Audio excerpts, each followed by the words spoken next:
Good evening, everyone. Welcome to the Titusville City Council meeting of August 8th, 2017. At 6:30, we have a quorum. I'll call the meeting to order. We have Pastor Jeremy Kopic of Faith Baptist Church with us to say the invocation, if you would, sir. Thank you. It's a privilege to be here. Let's pray.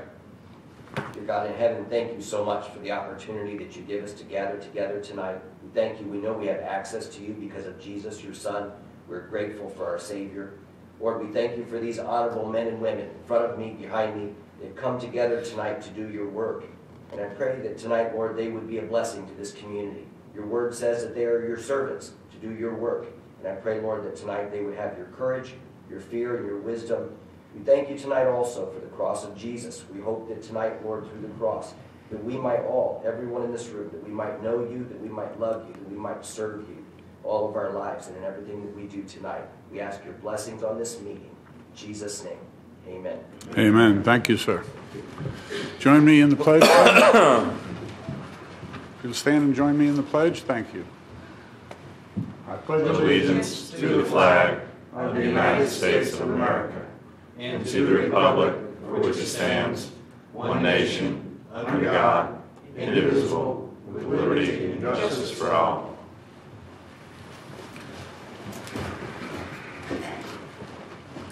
Clerk, would you read the procedure for speaking to council? Yes, sir. Individuals wishing to speak on public and non-public hearing agenda items must complete a sign-up card and present it to the clerk prior to the item being introduced. Those wishing to speak on quasi-judicial public hearings must complete a sign-up card and sign the oath. Individuals wishing to speak on non-agenda items may do so under petitions and requests from the public present. This opportunity is offered twice in the meeting, and individuals may speak at either the first or second petitions, but not both. No sign-up card is required. Sign-up and oath cards are located on the table in the back of the chamber. Citizens shall not comment on any issue more than once during the meeting. All comments except petitions and requests must address the pending issues, and citizens will be given 3 minutes to speak on all items. Thank you, Clerk. First item of business is approval of the minutes of the regular City Council meeting on July 11, 2017. Are there any corrections or additions? I see none. I have a motion to approve. So moved. Thank you. A second? Second. I have a motion and a second. All those in favor say yes. Yes. Any opposed, like sign, passes unanimously. Special recognition and presentations. City Manager? CPH was contracted to provide a downtown parking study and provide recommendations to address any concerns found during that study. This presentation is a draft review of the study for input from City Council prior to finalization. We have our Director of Public Works, Mr. Cook, will talk about the highlights of the actual study itself, and our intent is to get your input prior to going final with the report. Mr. Cook? CPH will be at the next City Council meeting to give you a more formalized review, but I did get some high points from CPH to share with you tonight as we'd agreed to bring it back for this meeting. Generalization of their study, they overflew the downtown with drones, both event times and not event times, basically to count parking spaces. More high-tech today than it used to be, just walking around counting on paper. They now fly everything with a drone. What they found is on a typical Friday night event, about 60% of all the parking in downtown is absorbed through the event. Thursday and Saturdays are about 36%, and this is the whole downtown, not just the core. So they showed that as what they feel is an overall surplus for the downtown, but they also noted that that's only part of the story. They flagged about 8 areas of the downtown that actually have cars parked in them that don't provide parking. So illegal parking, event overflowing to areas it shouldn't be in. So they're going to be looking at those 8 areas. Just to give you an idea, basically 2 blocks north of Garden Street in the downtown core, events overflowed to this area, and they've found cars parked there where they're not supposed to be. Basically any abandoned areas, the old gas station that fronts Garden Street, Indian River itself as you get around City Hall was overflowing, some parking on the grass, right in front of Mr. Rice's house that occasionally does get taken by it, especially the event. So they flagged about 8 total areas that they're going to go back and look at again just to see why the cars were there, what the reasoning was, and how they can address by either providing parking or directing those people away from those areas. Additionally, they did find 9 additional areas where the demand outweighed the supply of parking. I think this is the more interesting view that they're going to bring back with some recommendations. Along Garden Street, the bait shop, 7-Eleven, both overflow their parking. On the other side, the KFC is used as overflow parking. The Cruisers building and that shopping center area there and the Main Street corridor all are considered above supply now. And then if anyone's been into a downtown event, you know that both the Commons and City Hall parking lots are above their supply ability. So what CPH is going to bring back in the next meeting, in addition to giving a little more detail in these areas, they're going to make some recommendations into how to address either enforcing illegal parking, if there is, people parking where they shouldn't be, redirecting some of our parking supply to areas that are needed, and coming back with some other recommendations, particularly to help with the downtown core. Like I said, this is just a generalized overview. CPH want to share ahead of time. They'll be back in the next meeting with full presentation. Get your input to lead to a final report. They'll come back with pricing strategies and things that go with that report. Any comments from council, questions? I see none. Thank you, Mr. Cook. Next item is petitions and requests from the public present on non-agenda items. Is there anybody that wishes to speak? Petitions and requests from the public is now, but only on non-agenda items. Sir, would you state your name, please? Thomas Fernstrom, 4875 Winchester Drive. Thank you, sir. I gave the clerk copies of what I want to speak about, and maybe it has to be addressed in another forum, but I just wanted the council to be made aware of that situation. And ask for your guidance, because I'm not really familiar with what all we need to do. This is a residential area, and this was installed, you can read what I put on there. It was brought in there on Saturday afternoon, and I notified code enforcement on Monday morning. And it's not just that, but there's a commercial business being run out of that residence, a screening business and a paver business. And I've spoke with code enforcement about it, and as you see, I emailed permitting, and you can see the response from permitting. Now, I don't know of any other structures of that nature in a residential area. I know there's a lot of them in business zoning, but not in residential. That's a long stretch calling that a shed. So, I don't know what. What I would suggest, sir, is if you will make a meeting with the city manager and discuss this issue, because it's really up to him at this point to see that gets done, and I'm sure you will meet with him, sir. Absolutely, sir. Okay. Well, leave your information with the city clerk over there, if you will. Okay, I would have done that already. However, on another issue, I tried to meet with you, and I tried to meet with him, and I got stonewalled. I don't recall it, sir, but I'll accept what you say. I have that information, too, if you'd like to see it. It's on another issue in the If you will same give that to the neighborhood. city manager also, we can look at all of it at once. All right. Thank you. Thank you, sir. Anyone else? Yes, sir. Name and address, please. Freddie Lawson, 1584 Pentax Avenue, Titusville. My question is on this stormwater assessment. I'm tax exempt on property taxes, so how is that going to be handled if it's added to property taxes? I absolutely do not know, sir. This is a whole new thing. It should be handled exactly the way it's been handled. Well, if it's added into my taxes, does that make it exempt, since I am tax exempt? That's Then will it still be billed every year? I'll That's turn all it I over. need to know. I didn't want it going straight to my mortgage holder. Okay. Let me ask this city attorney if he has Okay. an answer to that, all right? There he is, right there. Correct. That's agenda item 9C. So you probably want to bring that up during that agenda item. But tell council, it's on the tax bill, but it's the non-ad valorem portion. So it's not tax, it's an assessment that is just going to show up on your bill. And we will be discussing that in detail when the agenda item comes up. But it's not a tax. It's just going to be collected along with the tax bill, but on the non-ad valorem portion of that As bill. long as I get a bill every year for it, and It's- it doesn't it'll go be- to my mortgage holder, I'm fine. Correct, but it's not a tax. So Okay. That's it's all I not need to affected know. by your exemptions. All right. Thank you much. Thank you for your time. Thank you, sir. Anyone else wish to speak? I see no one coming up. Next is the consent agenda. Do we have any cards on this?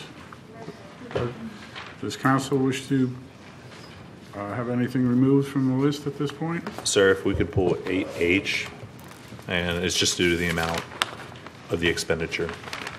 8H? Yes, sir. Thank you. Okay. Anyone else want to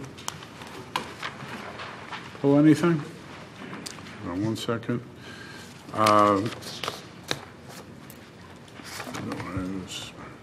So we will I'll take a motion to vote on all items except 8H.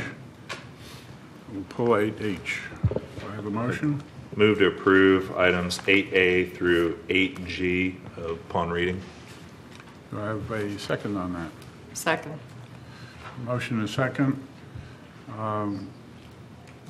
City Manager, will you read the consent agenda? items, Consent please? agenda item 8A, approve a grant agreement between the City of Titusville and St. John's Water Management District in the amount of $110,000 in funding towards the construction of South Street Basin Baffle Box project.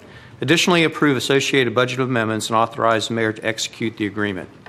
Consent agenda item 8B, approve and authorize the mayor to sign a grant agreement with the State of Florida Department of State for a citywide survey of historical resources. Grant agreement number 18.SM.200.040, and approve the attached budget amendment to recognize the proceeds of the grant. Consent agenda item 8C, approve the award of the contract to Canane and Associates, Orlando, Florida, in the amount of $152,505.30 to perform visioning exercise comprehensive plan update and EAR, and authorize the mayor to execute the said contract. Consent agenda item 8D, accept and execute quit claim deed from Oaks Development Group Incorporated for parcels 21, 31, 19, 75H, known as Lift Station number 88. Consent agenda item 8E, approve advisability to amend the code to remove references to maximum density in single-family residential zoning districts as density is determined by the minimum lot size in the future land development use designation. Consent agenda item 8F, approve a grant agreement between the City of Titusville and the State of Florida Department of Environmental Protection in the amount of $400,000 in funding towards the construction of Titusville's 1,100-acre stormwater treatment train project. Additionally, approve associated budget amendment and authorize the mayor to execute the agreement. Consent agenda item 8G, approve the submittal of one or more Florida Job Growth Grant Fund public infrastructure grant proposals to the Florida Department of Economic Opportunity. I have a motion on the second. Is there any discussion from council? If not, I'll call the vote. All in favor, say yes. Yes. Any opposed, like sign. Passes unanimously. Consent agenda item 8H. On June 29, 2017, the city solicited sealed bids for the construction of the Main Street and Sycamore Basin Baffle Box under bid 17B040. 14 firms out of the 516 firms that were notified obtained bid documents. 3 firms submitted bids which were opened on 31 July 2017, with Grigori Construction being the lowest total bid price with the following results. And it's in your packet. The city has received grant funding from the State of Florida Department of Environmental Protection in the amount of $352,752 for the construction of the project. It is recommended that council approve the award of the contract subject to resolution of the contract terms by the city manager and city attorney to Grigori Construction of Titusville, Florida, for the construction of the Main Street and Sycamore Basin baffle box projects in the amount of $897.755, and approve the attached budget amendment and authorize the mayor to execute the contract. Vice Mayor, you brought the item out. Do you have anything to say or question on this? No, just due to the amount, the extent of the amount that it was caught. I just want to make sure to pull that. Okay. Do I have a motion on this one, please? Motion to approve? I would do a motion to approve the award of the contract. Do I have a second? Second. Any further discussion? All those in favor say yes. Yes. Any opposed, like sign. Passes unanimously. Next item is 9A, ordinances, second reading, ordinance number 19-2017. Mr. City Attorney, please, this is yours.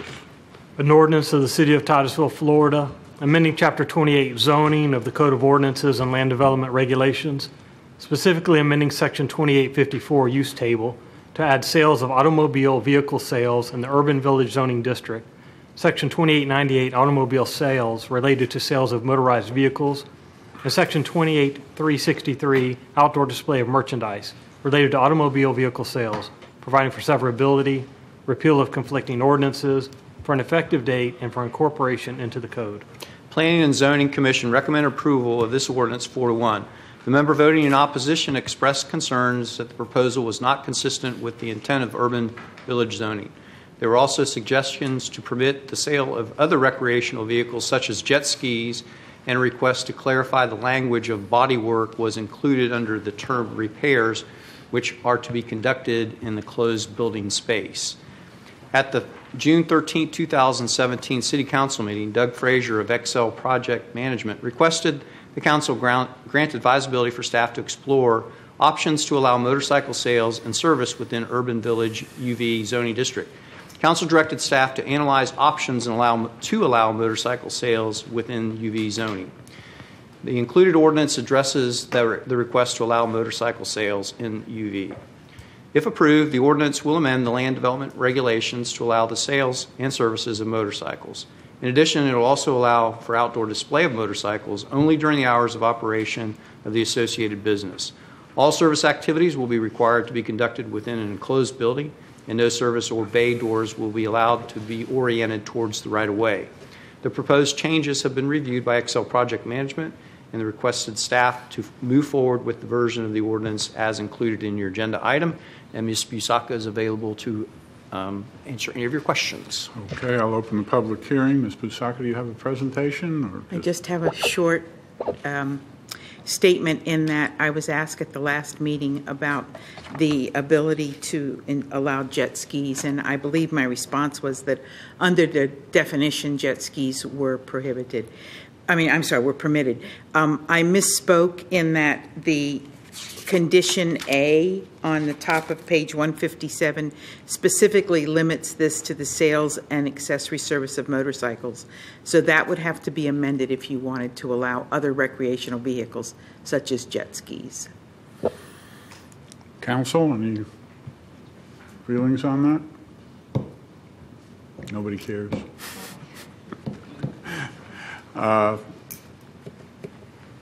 I don't see anybody requesting it at this point, so I'd suggest we just leave it the way it is unless any of the council objects to that. Okay. Clerk, do we have cards on this? Yes, sir. We have 2 cards. Mr. Honeycutt? Mr. Honeycutt?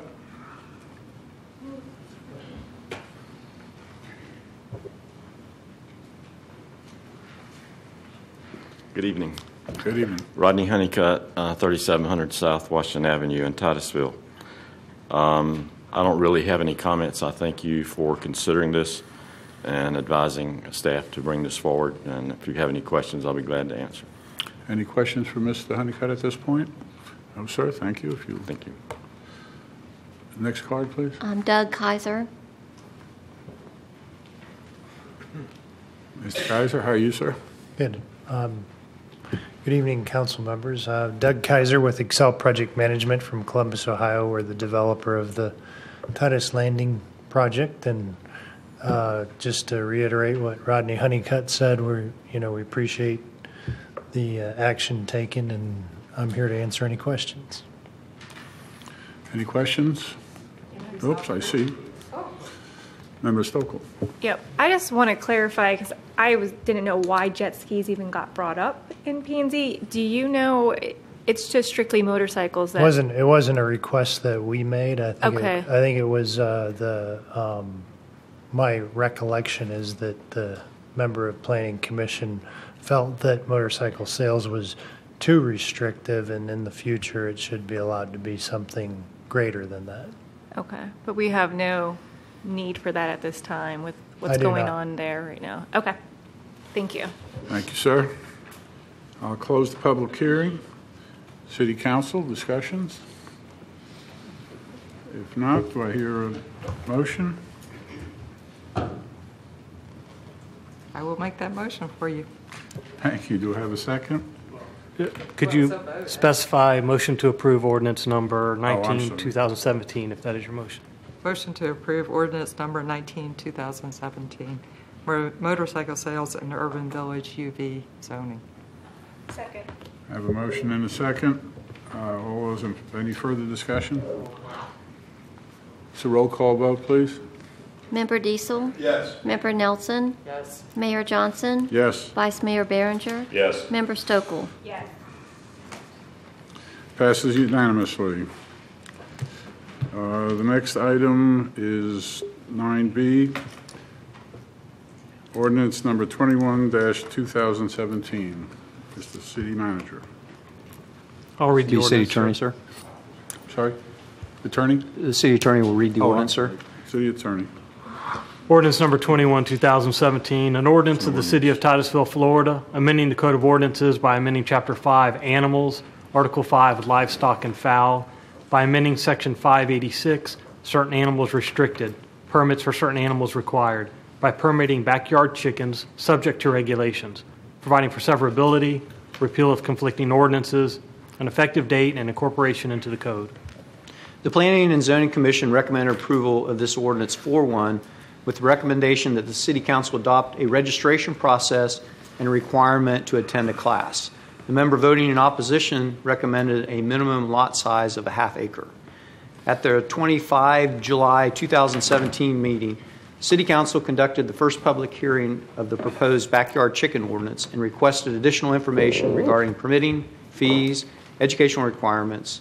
Additionally, the attached proposed ordinance has been amended to include the following changes: to allow backyard chickens on all single-family properties regardless of the zoning district, requiring a one-time backyard chicken permit which may be revoked by the city manager as designee.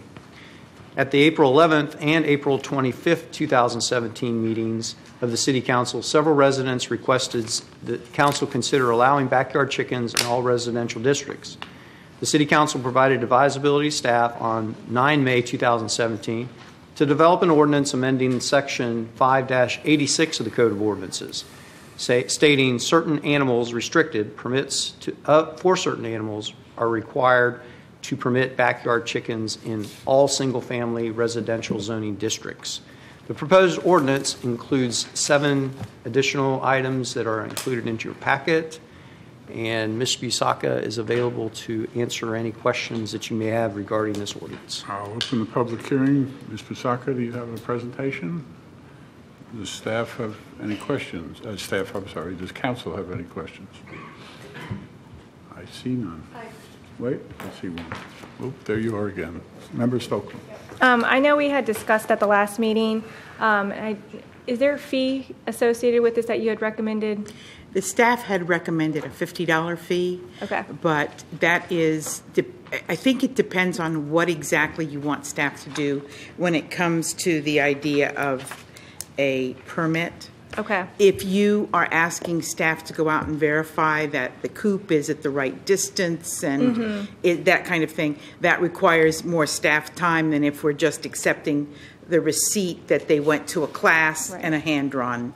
So I think that would depend on what the council would like us to do as to how much staff time it will require. Okay. And then as it reads now, is the class required because of P&Z recommendation? It's, if you look on page 167 under 5J, it simply says that a permit is required and that an application would include a site sketch. And it would be in that where we would put in there and proof of a class if you wanted a class. Okay. So that would be, that's how we would look at it. Okay. Thank you.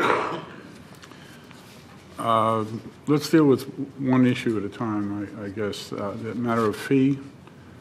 Can I have anybody's opinion on that? Oh, wait, we still have one person up there. I'm sorry.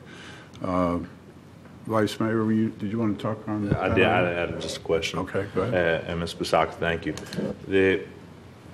Can you help differentiate the process of, if I want to come register my dog, right? Where I'm at is I don't want to add any more than we already do for a dog, right? So when I register my dog, I have to prove that they've been vaccinated. Got it. I have to explain whether they've been neutered or not. I have to tell them what vet did that, how old they are. I have to fill out this whole form. I generally do it by the computer. I spend $10 plus $2 fee for convenience. Right. Or I can mail it in, or I suppose I could go down to Animal Services. And that's going to who? Brevard County? Right? It is. Okay. So for Titusville, currently, do you have to do anything? If I got a dog, do I got to register my dog in Titusville? No, sir. So, and if we took on that role of we're going to register chickens and register classes, how much staff time? Well, if all we have to do is to receive, as I said, the requirement is under, as it's written right now, is that the application would include a site sketch that demonstrates compliance with the regulations, so the setbacks and that kind of thing. If all staff had to do was to accept that by the clerk's office, review and make sure that it's 10 feet, that would take 10 or 15 minutes of staff time. Okay. If that included, as I said, if you wanted us to go out and look that the other regulations had been fulfilled, such as that the stored feed would be in a pest-proof container, that the coops would be not over 120 square feet and wouldn't require a building permit, those kind of things, that would require a site visit. And that would probably be an hour of staff time at least. And that if we did not do the process on the front end of the registration or so and so on, adopt the ordinance, there's a problem in the neighborhood, somebody gives a call, code enforcement would come out and do that site visit the same. Is that a fair statement? Well, it depends what the call was. If it's an animal, I believe they're going to call Animal Services. Okay. If it's the coop is too close, right, the feed isn't being stored properly, I believe that's the kind of thing that code enforcement would do. So it depends on what the issue would be. Got it. Okay. And thank you for that. I personally would like to see an inspection be done to make sure everything is the way it should be. I think that's a pretty reasonable idea with something that people are completely inexperienced with at this point, so I would be in favor of that. Does anybody else have feelings on it? Hi. Sorry. Oh. Okay. You're next. I didn't have so much problem with having somebody come out or not come out and inspect the actual coop, because I would assume that if they're violating the code, the neighbors are going to be calling. But I am interested in having them take a class, because this is not your typical domestic dog cat, and people need to understand what they're doing and what needs to be done.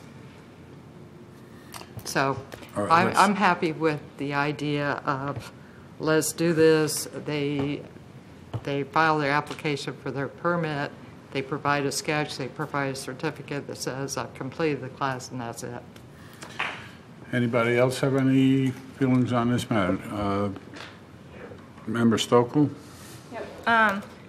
I definitely am in favor of the class. I do want to have that. I've gone back and forth on the fee, but I'm leaning more towards going ahead and having the fee.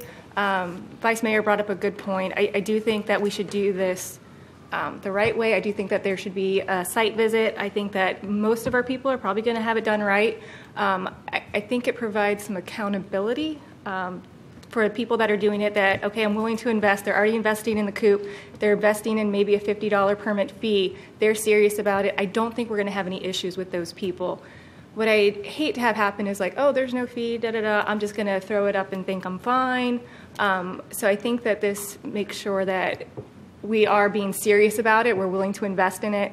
And again, just to prevent other people from just jumping in, I've had 50-50, people saying they're in favor of it, people saying they're not in favor of it. And I just think that's a good balance and compromise as we go forward for the people that are taking it seriously, providing that ability for them, and just being proactive in that approach.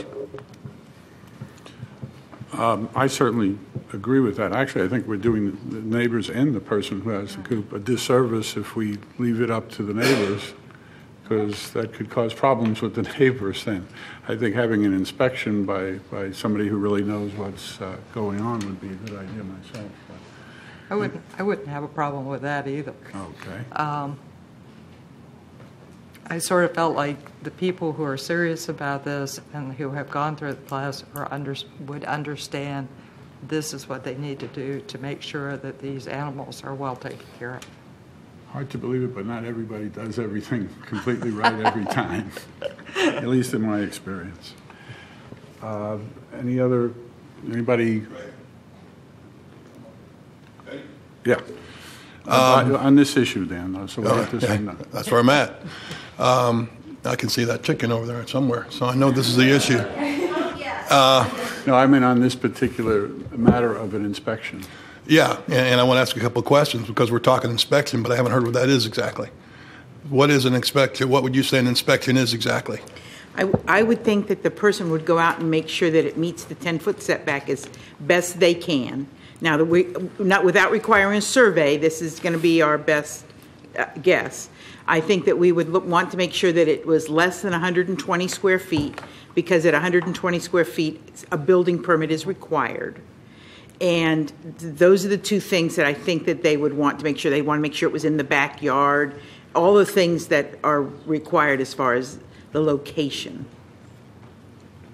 How timely and how cumbersome is that to the staff? Well, it depends. How long does it take to get there?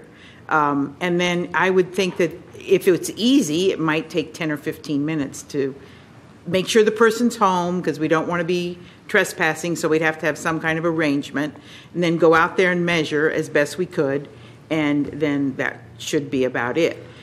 Now, if the person's not home and we have to go back twice, there's lots of ifs. But I would guess that it would take about an hour with travel time and the actual inspection.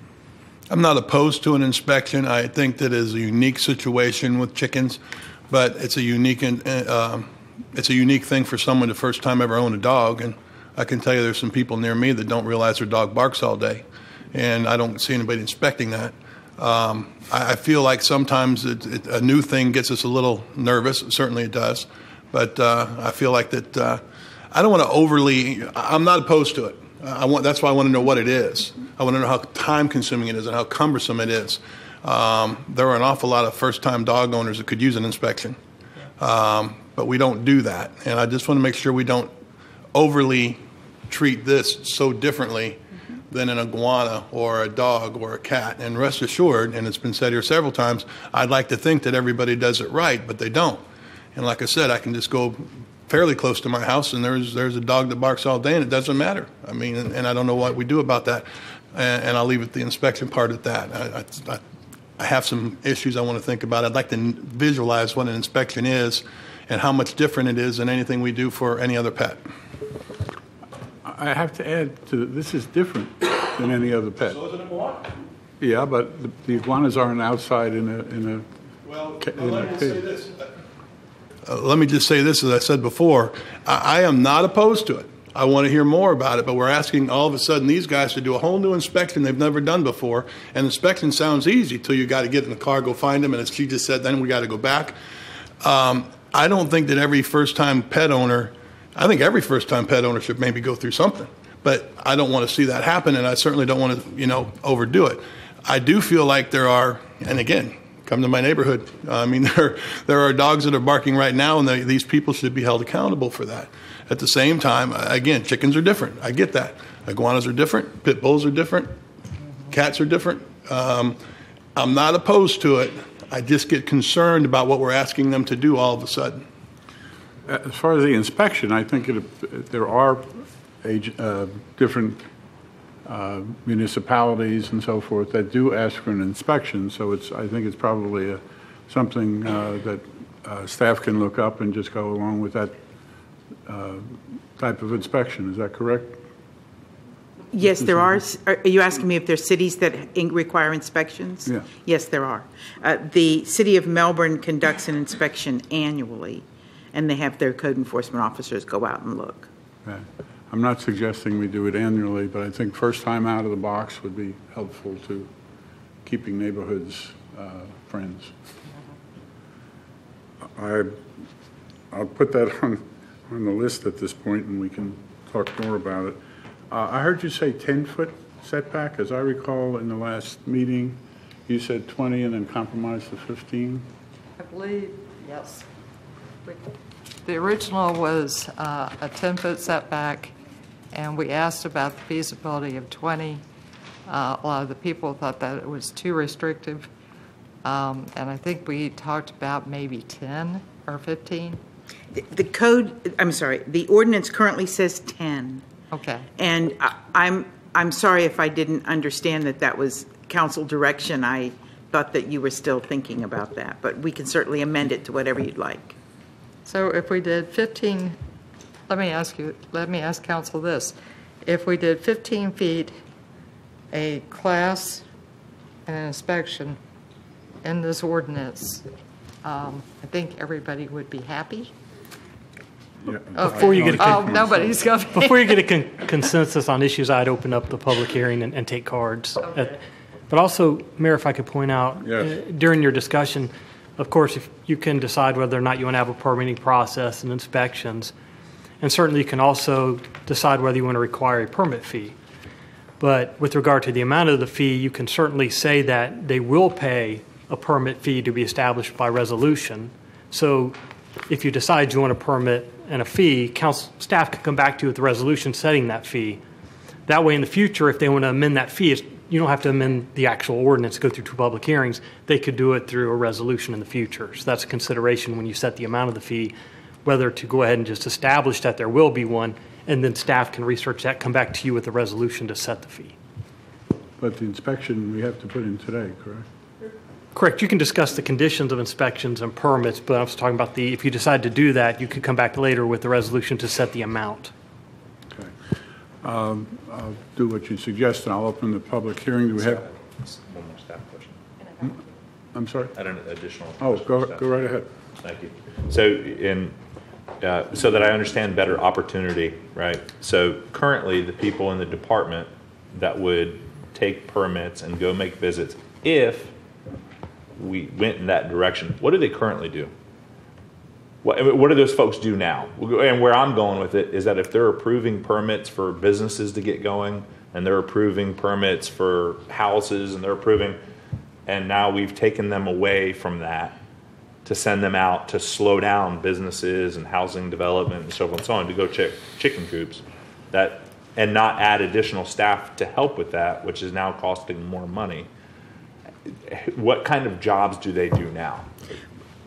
I don't know whether it would be code enforcement or whether it would be our building inspectors. But the people that I would envision are people that are currently out in the field doing inspections. Yeah. So instead of doing 14 inspections a day, they may do 15 inspections a day. Unless we have a lot of chickens, I don't think it would warrant a staff member. Right. But I do see that there would be some incremental increase to their current job duties. Okay. All right. Thank you. I would suggest that if we have a need to do something different, it's incumbent upon us to do it different, regardless if it takes a little more time by one person or not. I mean, I don't think it's going to slow down any business getting open. Yes. Do we know how many permits Melbourne has given out at this time? and this is from memory, so you can, it says here that they've had it for 20 years, they've had to revoke fewer than 10, but I do not know how many they have. Okay. And where I'm getting with that, I doubt it's a high number. When I have gone to some of these city council conferences with other elected officials from other cities, and they've recently adopted ordinances, or theirs is 2 or 3 years old. I mean, their number compared to their population has been so small. So I just don't see it being a huge burden to staff. And then, again, if it does, and we have that fee, I would hope that if it, I don't see it being that, but we could hire an additional staff person or whatnot, should that be the issue. But I don't see it going that way.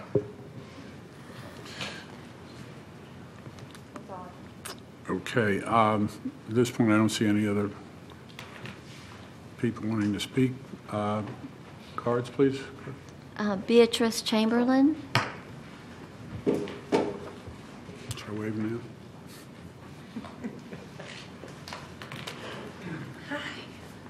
Hi, I am Beatrice Blanco Chamberlain, and do I have to say my address? Because other people did. I've never said it before. So I was like, oh my God, I was supposed to be saying it the whole time. But I want to say thank you to the council for putting in the time and effort to all of this, also to the city, because I know this has been a lot of work. I would like to bring up the permit fee. Specifically, currently the city of Titusville charges $25 to permit a horse. A horse is $25. So if you're going to charge more than $25 for 4 chickens, I think you might want to do a little bit of math there, because and you can actually have a horse within the city of Titusville as long as you live on an acre or more. It's already legal. You can already have a horse in the city. So I think we might. I'm going to go with Mr. Diesel on this one. I think we might be overthinking this just a little bit. Also, I think that to require an inspection when you're already requiring a class that is costing money as well, I mean, you're piling on quite a few roadblocks when there already are several that exist. So you've said before, you're not going to have like a giant influx of chicken people. It's the amount of people that you actually have that are going to want to do this. Population-wise, what are we at? 45,000 people. You might have 200, maybe. Max, maybe. That's a lot. There's a lot of people who are going to have chickens. So when you think about population versus the amount of people that are actually going to take the time to take the class, purchase the coop, care for the animals, raise them as members of their family, which is how a lot of people treat their animals, I don't think it's going to be a big burden on the city in any way, shape, or form. So thank you. Thank you. It's not how many people are getting it, it's how many people are disturbed by it because we didn't inspect them. So, and I feel it's well worth doing on the onset so that things are set up correctly and nobody's going to be able to have to call. And then people don't want to call on their neighbors. I don't think we should put them in that position either. Member Nelson. You know I'm going to do this. Do whatever you got to do. I was hoping Beatrice would introduce Chicken Lady. I figure anybody who will come to City Council dressed as a chicken, we should meet. Put your head on, chicken. There you go. No, you got to come up. Come here.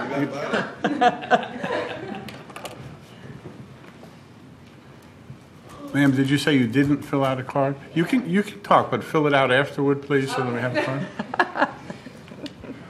This is Robin. I am Robin. Yes.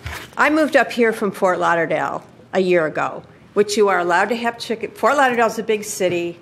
Mm-hmm. No problem with chickens. Roosters, no. No restrictions on lots and everything. And I moved to Titusville, and I thought, oh, well, now I can get some chickens because it's so rural here and everything. And I was shocked that you couldn't have chickens here. But bottom line, I'd like to get some chickens and everything. And I just find it, I don't know why it's such a big deal to have 4 little chickens when, like you said, people have dogs, people have conures, sun conures that scream in the neighborhood, which are noisy. I just find it crazy that it's being such a big deal. I think anytime you have change, there's that hump in the road. Well, and there's no, well, some maybe I've never, because I've concern. never really had to deal with this. Yeah. Probably why, because I just took it for granted, you know, in Fort Lauderdale. Well, we can have chickens in Fort Lauderdale, which is a progressive city, no issues. If there is a problem, your neighbors complain, somebody would come out and deal with it. But never had to have a permit, never, no property issues. And if I'm paying taxes on my property, I should be paying, you know, I should have every bit of my property should be mine to, you know, but it's like I said, I hate to speak in front of people, but this, I just think it's just, to me, it's mind-boggling that this is such a big issue. But like I said, maybe I was just fortunate that I never had to deal with it before. And we're getting there. We're getting there. But these are baby steps. Yeah, but if, like they said, if you can have a horse, I love, don't get me wrong, if I could have a horse, I'd have a horse. I love horses. Oh, yeah. I would have goats. I would have anything. I'm an animal person. But, I mean, if there's no issue with a huge horse and chicken poop does not really smell. And I think the difference... Compared to horse manure, which I do love horse manure. I used to own horses. Now I don't mind the way horse manure smells, seriously. But well, I think the difference is you're talking about an acre for a horse and you're talking about a lot for chickens. So, like I said... look at the size of a chicken. A chicken is this big. A horse is this massive. But anyway, that's all I have to say, and I hope I didn't offend anybody. No. I have a question for you, ma'am. Do you Yes. know in Fort Lauderdale, did they have a minimum lot size? No, they did. Well, actually, I lived in Oakland Park, which is basically Fort Lauderdale, Wilton Manors, and everything. You could have potbelly pigs. Well, actually, Wilton Manors could have potbelly pigs, but Oakland Park, which was 2 blocks away, couldn't. But there was no restriction on the thing. No roosters. I actually tried to get some geese in. No geese. I got flagged by the city because I had a rooster for a long time. And Ma'am, I asked you one question. But okay, I'm sorry. You're going on and you're looking at her while you're doing this. Did Fort Lauderdale have a minimum lot size? No, they didn't. Okay, thank you. Nope. Okay. You're certain of that? I never had a problem with it. I went to Oakland Park, which is right next to the park. I know where that is. Incidentally, I had horses, but I lived on 5 acres in the county. And another point I'll make is some of the problems that may not happen if you have, as the county does, a full acre no, it's a half acre, I believe. Half acre to work with. I mean, that keeps it away from your neighbors a lot differently than 15 feet. So, next card, please. Marjorie Mansfield.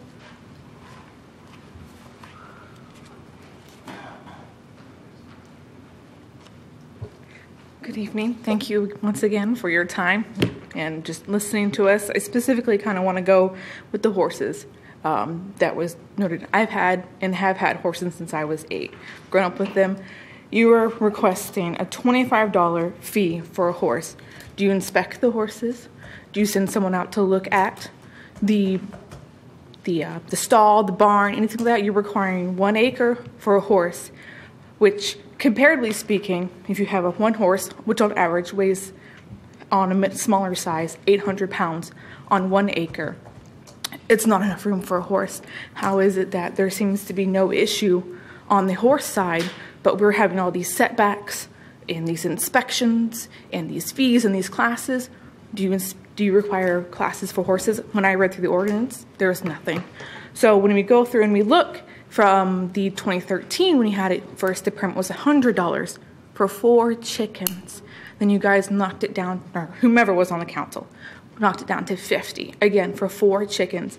If you can, legally, in the city of Titusville, have a horse for $25, asking anything above $25 for 4 chickens that weigh, on average, less than 2 pounds apiece is a bit much.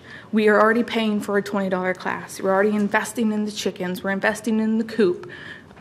I mean, we're investing in fencing to obscure the neighbors from these chickens, so they're not, I don't know, like they don't want to look at them, that's fine. But again, go back to, we do not in the city of Titusville have to register our dogs, our cats. Chickens are domesticated. We're not asking for some non-native species to come in. It's overthinking it just a bit.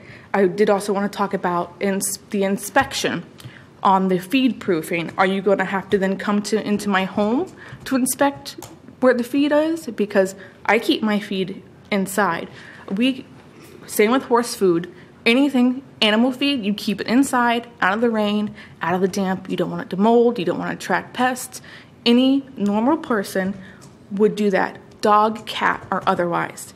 So while you guys want all these inspections and all these people, why are you going to now come into my home to inspect where I keep my pet food? Do you ask to inspect pet food for dogs? It's just, these are points that we've heard time and time again. I'm not opposed to the class. I think every new pet owner should take a class. May I answer your question? Sure. We're not proposing to go into your house. The only thing we will inspect is that it's in a covered container if it's outside. So if I keep my feed in the house, you guys will not be coming in? No. Okay, because that's not kind of what was stated. And the fee isn't for the chickens, it's for the inspector. But do you inspect the horses? I don't know. I don't think so. I don't think so. But they're horses, though. These are chickens. I understand, but horses are on 1 acre. Chickens are proposed to be 15 feet away from their neighbors. But are the horses' lots, their stalls or barns, also 15 feet, or is it 10? I don't know. Ms. Busaka? I am not a horse expert. I believe what they might be discussing is the fact that there was an ordinance that was created a couple of years ago. If horses were going to be used as part of when they were pulling wagons or carts in the downtown, the carriages. And I believe that was intended to make sure that the horses are healthy and are being treated properly as they are being used to go around the city. So I am not aware of any time that we inspect anything related to horses on the property. I think this was a special case related to the carriages. So no inspection? Again, Ms. Busaka doesn't think there is one, and that's the answer. Okay? Thank you. Any questions? Next, please. It's Lily, and I'm not quite sure of the last name on Lovell Drive. Yes. I'm Lily Clintworth. I live on Lovell Drive. And I'm very excited that you are allowing this to even be here, because I was here in 2014. I did write out my notes, so I won't do any rabbit trails because I'm like everybody else, I'm nervous to be up here. But I want to thank you for placing this backyard chicken ordinance on the agenda again. I haven't been able to attend the meetings because I'm always out of town, it seems like, when you have them. But I was able to come tonight and show my support and my husband's support for this ordinance. In 2014, I attended the meetings for the proposed backyard chicken pilot program, which was dismissed. And my reasons for supporting it then are the same now. I have autoimmune diseases, and if I have my own chickens, I can regulate their environment and their diet. All of that affects my health. In the previous meetings, the former Mayor Tully wasn't quite sure what he thought about this, but he said he was willing to consider it, and he would formulate his opinion after he visited his son in California, who himself has backyard chickens. And I spoke with him some months later at Jackson Middle School, because I was a mentor, he was a mentor, and asked if he was able to visit his son and get his thoughts. He said all the concerns that were mentioned in the former meetings were unfounded, as he saw none of those concerns present, and he got a big grin on his face when I had first asked him, because he cited the fact that his grandchildren absolutely love collecting the eggs. They have so much fun with the chickens. For myself, if you've done any research on how the chickens are kept and treated in that industry, then you know that their conditions are basically deplorable. not only are they treated inhumanely, but their environment is riddled with bacteria and disease. All of that affects the quality of the eggs, and for a person like myself, that affects my health. I'm very sensitive to grains, and the chickens are fed grains, most of them, except for the ones that said, well, when the ordinance was canned last time, I started buying the grass-fed and the cage-free eggs, and I recently found out they aren't any much better. And those are about $5 to $6 a dozen. So, and I'm extremely sensitive to bad bacteria. So those are reasons why I want to have my own chickens. And I've been listening to all this. I haven't been able to be here for these things. I think I could do 15 feet possibly, but from our privacy fence to the end of my patio is 16 feet. Our yard is long this way, but it's not very deep this way, and so I'm not sure how that would work. But I'm just excited that you would even be willing to do this, and I can somehow make it work possibly. I'm not sure if it's necessary to have. I'm willing to take a class, but I think if a person's going to teach a class and a person's going to do an inspection, that they need to be very, very knowledgeable about the chickens and what they're doing, and hopefully that can all be reasonable. 30 seconds. Okay. Anyway, I believe our city needs to be more urban-minded, so I appreciate you doing this, and I hope that you'll vote in favor of this ordinance. Ma'am, I have to point out to you, though, that meeting you mentioned, it was turned down at that meeting, the same resolution, the same I'm sorry? issue. The same issue was turned down at the meeting the last time in Yes, it was. 2013. So yes, it was put on the table. The majority of council did not want that. 3 members didn't, and 2 did. That's the majority of council. Ma'am. That's right. I understand that. Next, please. Kathy Marinelli.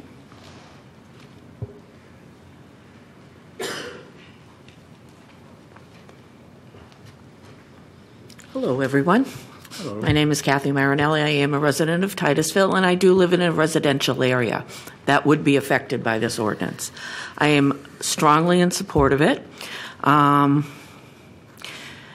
of the discussion tonight I find really absurd. I think that I have dogs. I've never had to have my home inspected to make sure that their food was being kept properly, that they have adequate room. I have to have them restrained, of course, so I have a fenced-in yard. I'm a responsible pet owner. But I've never had to have anyone come out to my home and inspect to see that I was providing the correct environment.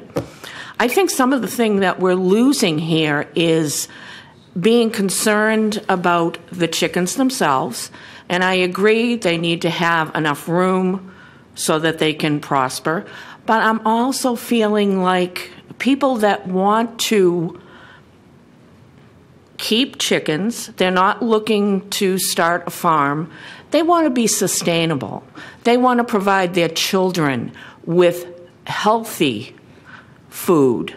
They're the same sort of people that have a garden as well, so they can provide fresh vegetables and everything. I think this should be applauded, and they should not be penalized. I believe that the instruction to take a class, unless you're someone that's been raised with chickens, I wouldn't know how to take care of a chicken. I think that's great. So they take a class. My dogs have to be licensed. I have to prove that they're vaccinated. I don't think they should be paying more than what it costs for me to license my animal. Why are chickens? They weigh I have a 106-pound and an 86-pound dog. Got worried there for a minute. Those are big dogs, right? And they take up a lot of room. But I'm just saying, why are we should be applauding these people. God forbid, but the day might come that we'll all need to learn from them of how to sustain for ourselves, like our grandparents did. So I think it's appalling that we're looking at not only making them have someone come out and inspect their home. Again, it's been said before, if someone is causing a problem, I'm sure the neighbors in my neighborhood, I know they would complain to the HOA. So I think it should be a lower fee. I don't think there should be an on-site inspection. And I think that the class is a good idea, and applaud these people. Thank you. Thank you, ma'am. Next card, please. The last card is Katrina Foster Fernandez.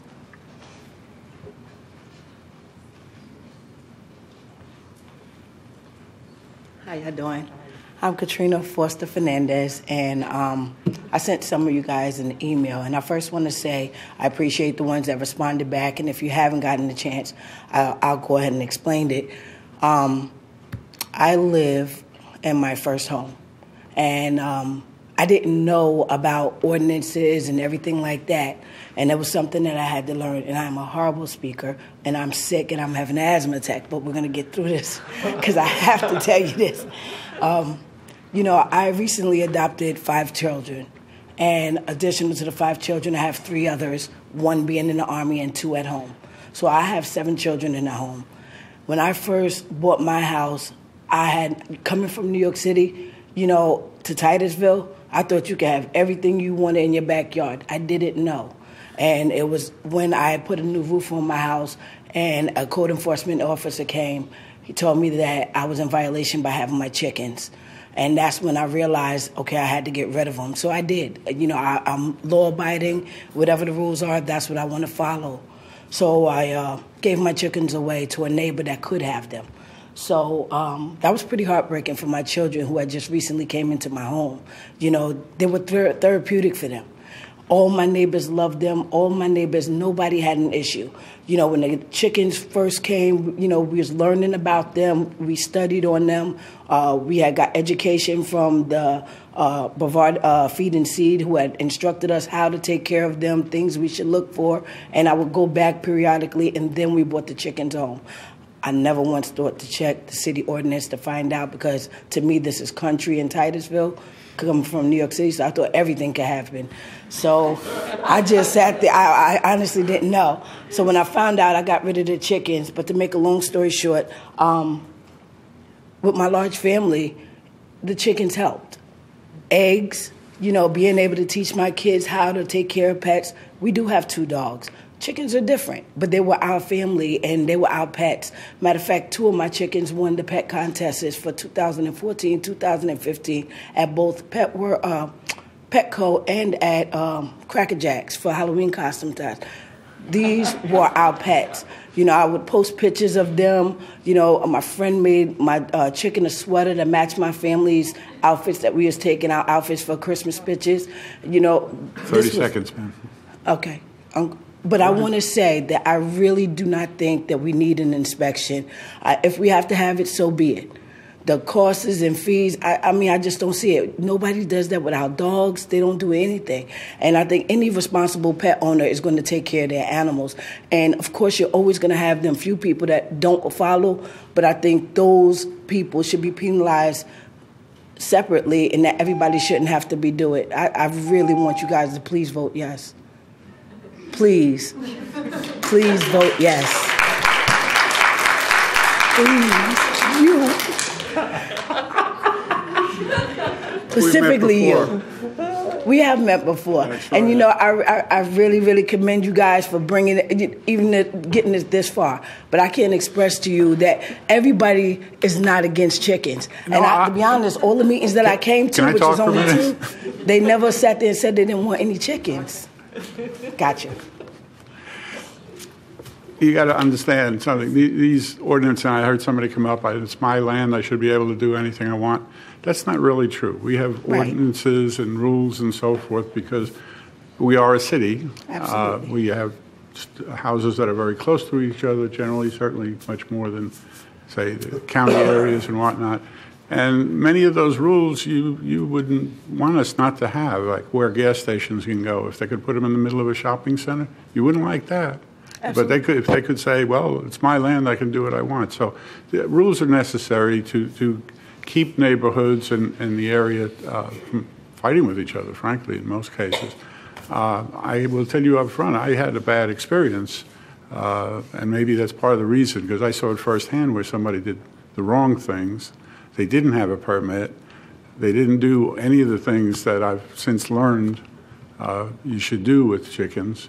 And so my son and his family had to move out of that house because it got infested with bugs. And his backyard kept getting infested. He had enough of the neighbors. He had it sprayed a couple of times. He still had problems. So there are problems with it. If it's done correctly, I totally agree with you. I agree with all of you if it's done correctly. But we have to set up the rules for the people who don't do it correctly. As far as your dog, nobody's going to come to your house unless somebody complains about your dog. And we have rules then if somebody complains about your dog that somebody is sent out from a different agency, but to take care of that problem for you. So, and I think that same rule should apply to chickens. If someone sit there and says something's wrong with these chickens over at this house or it's a nuisance, the same people that will come and do for a dog, not the same people, but the same type of handling should apply for chickens. I don't think your bad experience should affect every single body that do follow the rules and are law abiding. That's my opinion. It should affect everybody who doesn't, though. Right, but I mean, you can't predict the who's going to do rules. it and who's not. We have to have the rules before we can enforce them. I agree. I totally agree. And I'll tell you one thing. I just want to make, last thing, I just want to let you know that my perception on coming from New York to Titusville, where everything goes, it has changed. And I am learning. But in part of the process, that doesn't exclude the fact that I think I should pay for what happened to the experience that you experienced. You know, that was pretty bad. I'm just pointing out it's an extreme, absolutely. But there are and I'm sure that there may or can be in the future, but that's not who's standing before you here tonight. No, ma'am, but we have to look to the whole city, not just a group of. This is called a special interest group. Everybody here is interested in chickens. I get emails, and I think it was mentioned by Member Stockel that they were about 50-50. The ones that say they don't want it were pretty adamant about it and had. I've never heard that you guys got emails. Like, where are the emails? I have one on my computer if you'd like it. Or 50-50? Well, no, I received several, I guess, but the one in particular was particularly adamant about it. And it's. Was it larger than the amount of people that's present now? Say again? Was the amount of emails that you received against the chickens? No, but we have a whole city of 45,000 people, and we can't say, well, if somebody was that interested in it because they want chickens, they're going to be here. We see this on issues all the time. When it happens in a certain neighborhood, the rest of the neighborhoods aren't coming out for it. One thing I did learn was, things speak in volume. And I think that if you look around this room, I don't see anybody here that's not here for chickens that is present here and coming up here and speaking and taking time out. And if it was something that important to me, that I didn't want chickens in my backyard, you better believe I'll be standing up here too. I hear you, ma'am. Thank you. Thank you.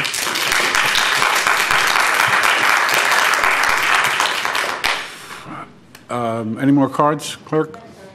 All right, we have a couple. Member Stokel, your number is still up there? Mine was from way back. No, I just had a question. Regarding the class, is there a set fee for that class, as we know right now? I believe that it is $20. $20, okay, thank you. City Attorney, is that you? Likewise, this was an old light. I'm almost hesitant to even bring it up, but this was the horse discussion. And because you asked, I felt important to tell you what our code says. Under the code, when you acquire a permit under Section 5104, prior to the issuance of a permit for horses, the city manager or his designee shall inspect the property to determine whether or not the applicant complies with design requirements, such as size of parcel, fencing, which must be at least 4 feet in height, and the relationship surrounding property, which is no horse or pony shall be permitted within 50 feet of any residence, except the residence of the applicant. So we do have those criteria for horses in our code, and I just wanted to advise you of that. Thank you, City Attorney. Member Nelson. City Attorney, can I move to amend this ordinance in one respect? What would be the impact of that? Since this is not an adopted ordinance and there's no motion, it wouldn't be a motion to amend. It would just be discussion about things you would like to see in this ordinance and see if that is included in a motion to approve this ordinance. So at this point, council can have discussions of things they'd like to see in an ordinance and then see what motion develops from that discussion. Okay. If you'd like to make the motion, you can include it in at that point. Then I would move to approve. Well, if you will, hold on, because we have several other people that want to Okay. talk up here, but you will be the one. I will be you'll quiet for a minute here. Be quiet. Just, Member Diesel. Ms. Busaka, is there an inspection for any other animals? Any other pet? I got the first question wrong, so I'm pretty sure I'll get this one wrong. I think that was a trick question, but I think I do not know. I'm going to ask the attorney since he has the code in front of him. I'll look at the code. I haven't looked for all animals. With regard to the horse, it is a specific requirement for a permit and inspections. I'm not aware of inspections for other animals such as cats and dogs or other household pets. Pythons? Snakes? No? All right. They would argue that those are pets too. Say again? Anybody that has them will argue that those are pets too. I agree. My feeling right now, and the more I listen, the more I hear it, I'm not a big government control kind of guy if I can help it, and I really feel like there's a bit of an overreach there. I think we're overreaching when we start inspecting things like that, and then we're putting a little bit more stress on our system. I just think I'm having a hard time going with this inspection.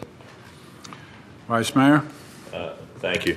And Member Diesel, I'm in agreement with you on that wholeheartedly.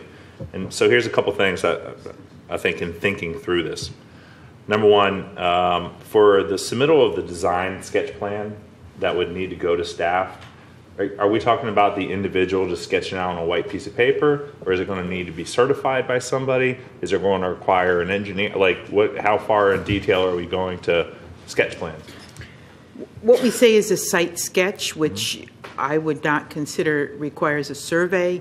We would like it to be dimensional so that people can say my lot's 100 feet wide by 10 feet or whatever it is, and then placed. But I believe that a pen, piece of paper, and a ruler would probably do it. Okay, all right. The second part is regarding the setbacks. Here's my thought on the 10-foot setback and why it's a good idea, right? So for about I'm presuming, ma'am, that for a very long time we've had a 10-foot setback for a majority of structures that might be in the backyard. So for instance, if I have a shed in my backyard and the setback is 10 feet, right? And that's been, and for Titusville, we've been building sheds in the backyard at 10 feet for the past 20 years, something like this. Then if I pull the doors off my shed and I put a chicken coop inside, then I have a covered structure where there's not an additional structure in my backyard, and I can use something that's already covered and kind of tucked away. And so that's where I'm going. That kind of seems like a natural fit for a structure. We're not adding more to the backyard. It seems less invasive than saying you need to be further restricted. To Member Diesel's point, taking away somebody's right, it kind of goes me a little bit further, and I'm not okay with that. The inspection, the on-site inspection, I think that unless that there's a code violation, which would be inspected by code enforcement, we have a mechanism in place to deal with, just like we would deal with other things. I don't need an inspection on the front end, with the idea that the government coming to my house is one of like horrible things that I want government to do. And I just share with you, I think that's a liberty, that's, a Constitution one for me it's incredibly important, and I find it invasive incredibly, and that's why I would not be okay with an inspection on site unless there was a violation that warranted code enforcement's visit. The class online I really don't need, and here's why.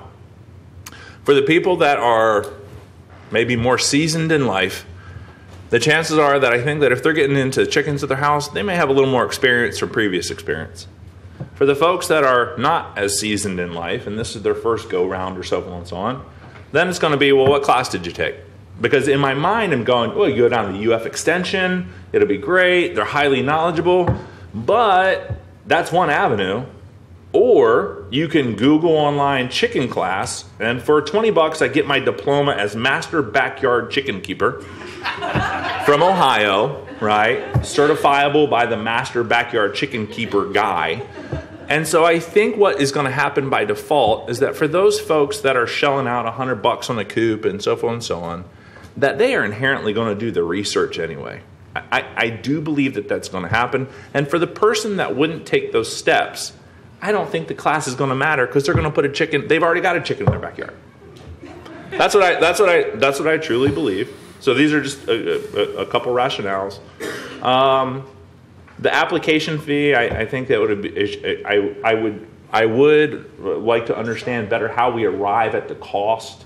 So if the reason it's $25 for a horse is because we haven't changed the fee structure since 1981, we may be a little bit under. But in the same sense, if $25 covers the cost of process, then I would think that we wouldn't want to exceed that. So I would whatever an appropriate rate to cover the cost of processing for the sole sake of here's some paperwork. And I would respect for Brevard County Animal Control to take care of the abuses of chickens, the neglect of chicken. We already have it in place. And as far as the way to control things that are wrong, that we could use code enforcement upon violation, that to me seems the least restrictive and invasive of government reach into someone's life. So that's kind of where I'm at. Additionally, my apologies. Being said, this is what's not awesome, is that if we are to load this up with multiple restrictions, I am in favor of a least restrictive. I'm not excited about an ordinance that's going to throw a bunch of stuff at people, making it so forth and so on. So I would hope that we could consider that. I got a comment, of course.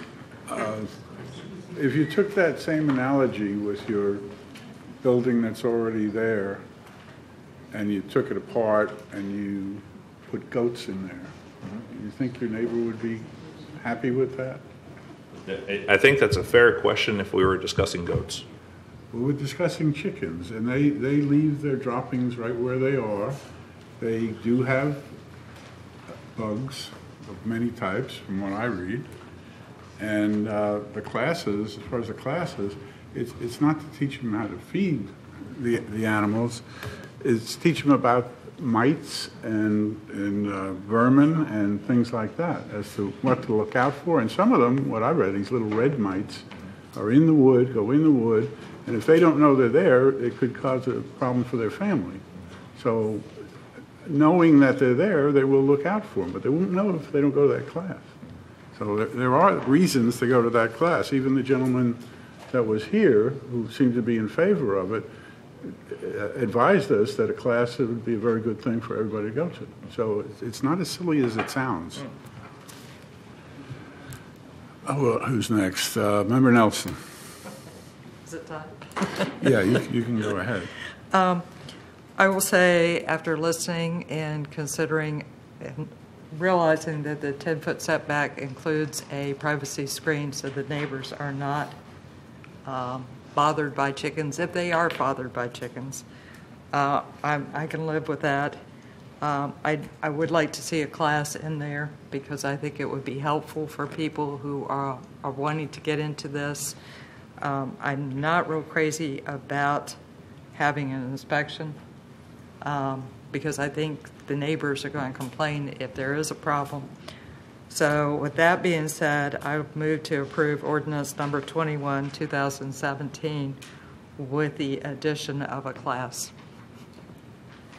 I have a motion. I have a second. Second with discussion. I have a motion and a second. Discussion. And as far as a fee structure and moving forward with this, how are we determining the fee structure at this point? What I guess, do you need additional guidance? Are we set, or how's it going to work? What I would do is put it on the next agenda as a consent item on resolution. Okay.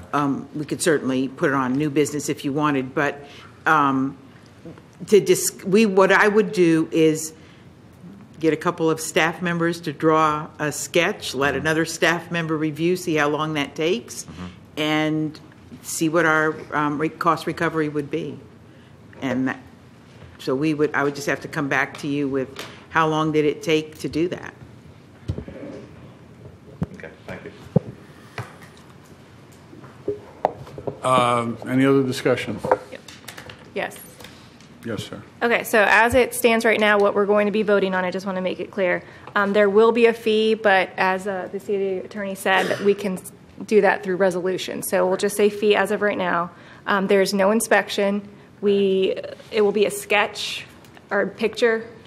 Ms. Busaka? Yes. Okay. 10-foot setback, and there will be a class. So with those things, I'm all for that. City Attorney? Okay. So to clarify, if that's your position, then the motion would be to approve the ordinance with the addition of a class. And I might ask that, is there any way to be more specific than, say, a class? If there's a specific class that you're referencing, I think I need the wording for you.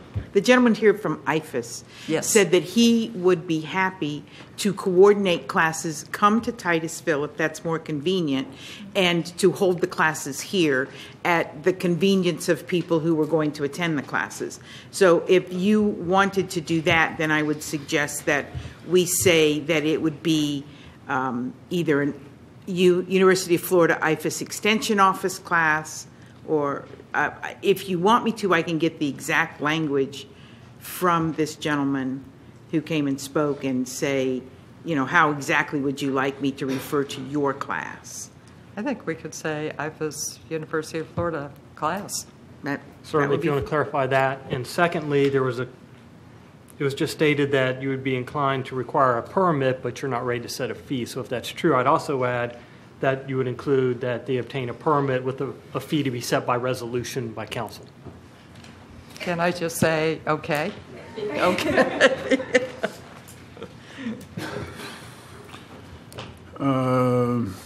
Vice Mayor. Thank you. So at this point, and Member Nelson, if you can help me out with this, where I believe the fidelity of the class to the University of Florida, you can't get any better, right? But what I would challenge is then that sets us up as a single point failure.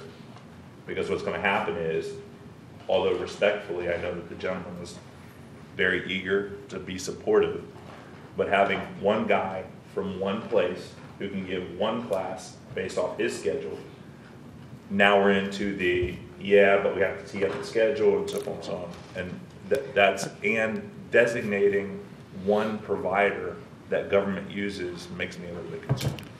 Vice Mayor, yeah. That extension agent, or one of them, has been there since I was in high school. Our family was Farm Family of the Year in 1971. So I would like to say that I'm only 29, but nobody's going to believe it. Yeah. But they have been there forever doing those kind of classes. So I don't have a problem with doing that. I don't think the University of Florida is going anyplace. I don't believe the Ag Extension Office hasn't gone anyplace in 60 years. So Could we put that in as a first choice and put or another agency of similar? Yeah, you could say or other agency. Yeah. So if that wasn't available, you could have a second one on your list to call. Okay? No, I was referring to you. I'm fundamentally not. No, I'm fundamentally not okay with limiting. I just think class because it's okay that we put one more in. Or other class. I would leave it as broad as we currently stand. I would default to or class and leave it at that. Or class approved by the city. Ma'am, I'm sorry. That's where I'm not supportive of limiting it to a single place or two places. Could vote against it? I would definitely. Yeah. I mean, because the problem is, Matt, we need to be able to specify a specific class or a specific type of class. And unless you can come up with other verbiage that says a class similar to this, I mean, you could do that. You could say, or a similar type class. You got that? I'm trying to. Can I do mine? Yes. Button? Yeah. Okay. I think we got to clarify some of this chicken talk.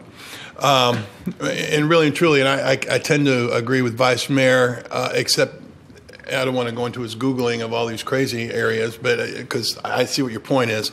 But I think that just like in education, and I don't understand this part of it, and we'll need some guidance on this, there's got to be, quote, certified classes. I think the term certified has to be in there. You can't get, from Joe's Chicken Barn or whatever. You've got to get somebody who's certified. I like the University of Florida guy, and that would be great, but I'd like to think that it's a little easier than just that one spot. I think when we're trying to get recertified in whatever we're trying to do, we want as many options as possible.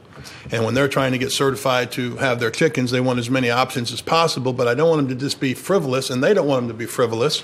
They want it to be serious, and they want it to be certified. If we can come up with some sort of form to say, these guys are certified. I don't know if there's some kind of letters that go behind their schools or their classes, but if we can find that, we all need to be on the same page there. So the problem is Joe's Chicken Barn says, I'm certifying my class. Well, it doesn't care what he says. I don't know who does the certification. It takes some sort of state certification. Okay. Yeah, some kind of state certification, something that's valid. Use that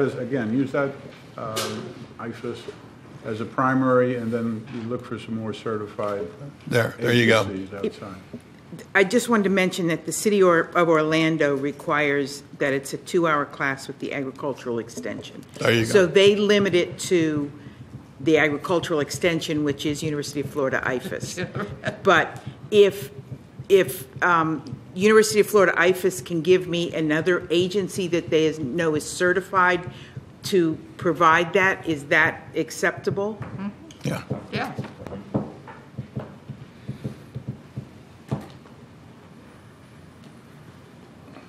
Okay, who's still up?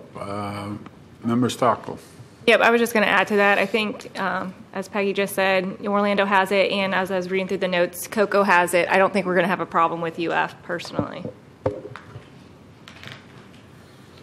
Any further discussion? If not, I'll call the vote. All those in favor say yes. Oh, I'm sorry. Roll call. And I would just like to clarify, we have a motion. There was a second. Then the motion was somewhat amended to include the class requirement and the permit requirement with the fee to be set by resolution. I just want to make sure that I think it was Vice Mayor that seconded that. And does that second hold? Holds. Thank you. Yes, and I'll close the public hearing also. I don't think I did that. Roll call vote, please, Clerk. Member Nelson? Yes. Mayor Johnson? No. Vice Mayor Behringer? Yes. Member Stockel? Yes. Member Diesel? Yes. It passes 4-1. Next item. 9C, City Manager. On June 14, 2016, City Council approved the advisability to transition the billing of stormwater charges to non-ad valorem assessments. On August 23, 2016, City Council approved Resolution Number 19, 2016, electing to use a uniform method of collecting non-ad valorem stormwater assessments levied within the incorporated areas of the city, as authorized under Section 197.3632 Florida statutes. On June 13, 2017, City Council approved interlocal agreements between Brevard County Property Appraiser and Brevard County Tax Collector for services related to stormwater billing non-ad valorem assessment. On July 25, 2017, the first reading of the ordinance was held. Staff's recommended action is that you conduct a public hearing and approve Resolution Number 11, 2017, and Mr. Cook and Sandra Reller are here to answer any questions that you may have about this ordinance. Okay, I'll open the public hearings. Staff, do you have a presentation? Just questions? Council, any questions for staff? Oh, number 5. Yes, go ahead, John. Mr. Cook, I believe this gentleman had a question about how the bill would be handled. Would it go to his mortgage company, or would the bill go straight to him to be paid as part of that ad valorem tax? Not sure how he routes his payment of his taxes, but what he'll see on his tax notice will be at the bottom of the tax notice is non-ad valorem assessments. Everyone currently pays solid waste to the county at disposal. Your landfill services are there. All the city residents pay it too. Okay. So this would be an additional line to that if you're So you'll see an additional line that should be City of Titusville stormwater assessment. So Now, how he handles paying his taxes is not something that we would know about, but it is not a tax. It is the non-ad valorem portion of the bill. Thank you. I don't have a question, but I do want to state that this is not a new tax. It's not an increase in tax. It's just a different way that it's being billed. What was happening is there was a lot of confusion between water bills and the stormwater bill, because it was put all in 1 month, and to many people it appeared that their water bill had doubled that month, and so we're trying to make it a little easier on people where they'll have it on a separate with their ad valorem tax, and it'll come with that tax at a different time of year. But okay. Clerk, are there any cards on this subject? Yes, sir. We have several. All right. Will you read them, please? Carl Crump. Good evening. My name is Carl Krupp. I have a property at 612 Garden Street. Got a few issues about this. One is, yes, I did receive the notice for the second reading, but I don't understand why I didn't get a notice for when it first came out. According to their strategic plan, it says that to maintain financial foundation for city operation, ensure delivery of ineffective government services. If this bill is not paid, your water shut off. Also, they have the right to place a tax lien on the property and foreclose and sell the property. So them not getting paid for the bill is incorrect in their statements. Florida Statute 197.3632, yes, does allow them to change us over to the non-ad valorem assessments, but according to the statement for 12D-18, the scope, this chapter applies to non-ad valorem assessments, including special assessments, which are or have been qualified to be liens on homesteaded real property. So if it's not a homesteaded property, does that mean now that person is no longer responsible for this assessment? That would include all your commercial properties, all your apartment complexes. With the property, with this stormwater assessment being on my water bill, right now that is a tax that I can deduct through my IRS by itemizing my tax bill. When you guys switch this over to the non-ad valorem, I can no longer write that off as tax. Anything below the line is not able to be removed as a tax. And from what I'm seeing is that they're charging you for as if your property is 11,000 square feet. My property is only 4,200 square feet, so I'm paying more than twice of what I should be paying. The ordinance used to state that if you show a hardship, you could have this bill divided over the 12 months, so you're paying a much smaller portion, but you're paying this water assessment monthly. There's a lot of people in Titusville that are not in the best financial situations. By removing this and putting it on your property tax, that person no longer has that option. And it stated, which have been lined out with the new proposals, a tax lien or foreclosure was an option for the city to go after. Well, we have a lot of homeless vets. We have a lot of people that need low-income housing. Okay, if a property owner doesn't pay this assessment over 2-3 years when the city can take a lien or foreclose on the property, why don't we help out the ones that actually need it? 30 seconds, sir. So, I mean, I disagree with them changing this over to your property taxes.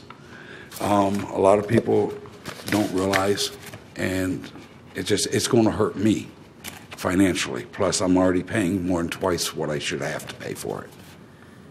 Thank you, sir. Thank you. Have a good evening. City Attorney, do you have any answers on that homestead issue, or? Well, I'm not sure what he was reading from, but it was referencing that it is applicable to homestead because not a lot of liens can't attach to your homestead. It was recognizing this is one that would, but not just homestead. So no, it would have, and under the statute now, and even without this, it'll apply as a lien on your property. So our current, under statute and under our current ordinance. You can hand it to him if you want. Right, yeah, under our current ordinance, it's a lien now. And we'd foreclose it as a lien now. So it's not changing the status of the fact that it's a lien on your property. Okay, thank you. The next card, please. Claudia Malo.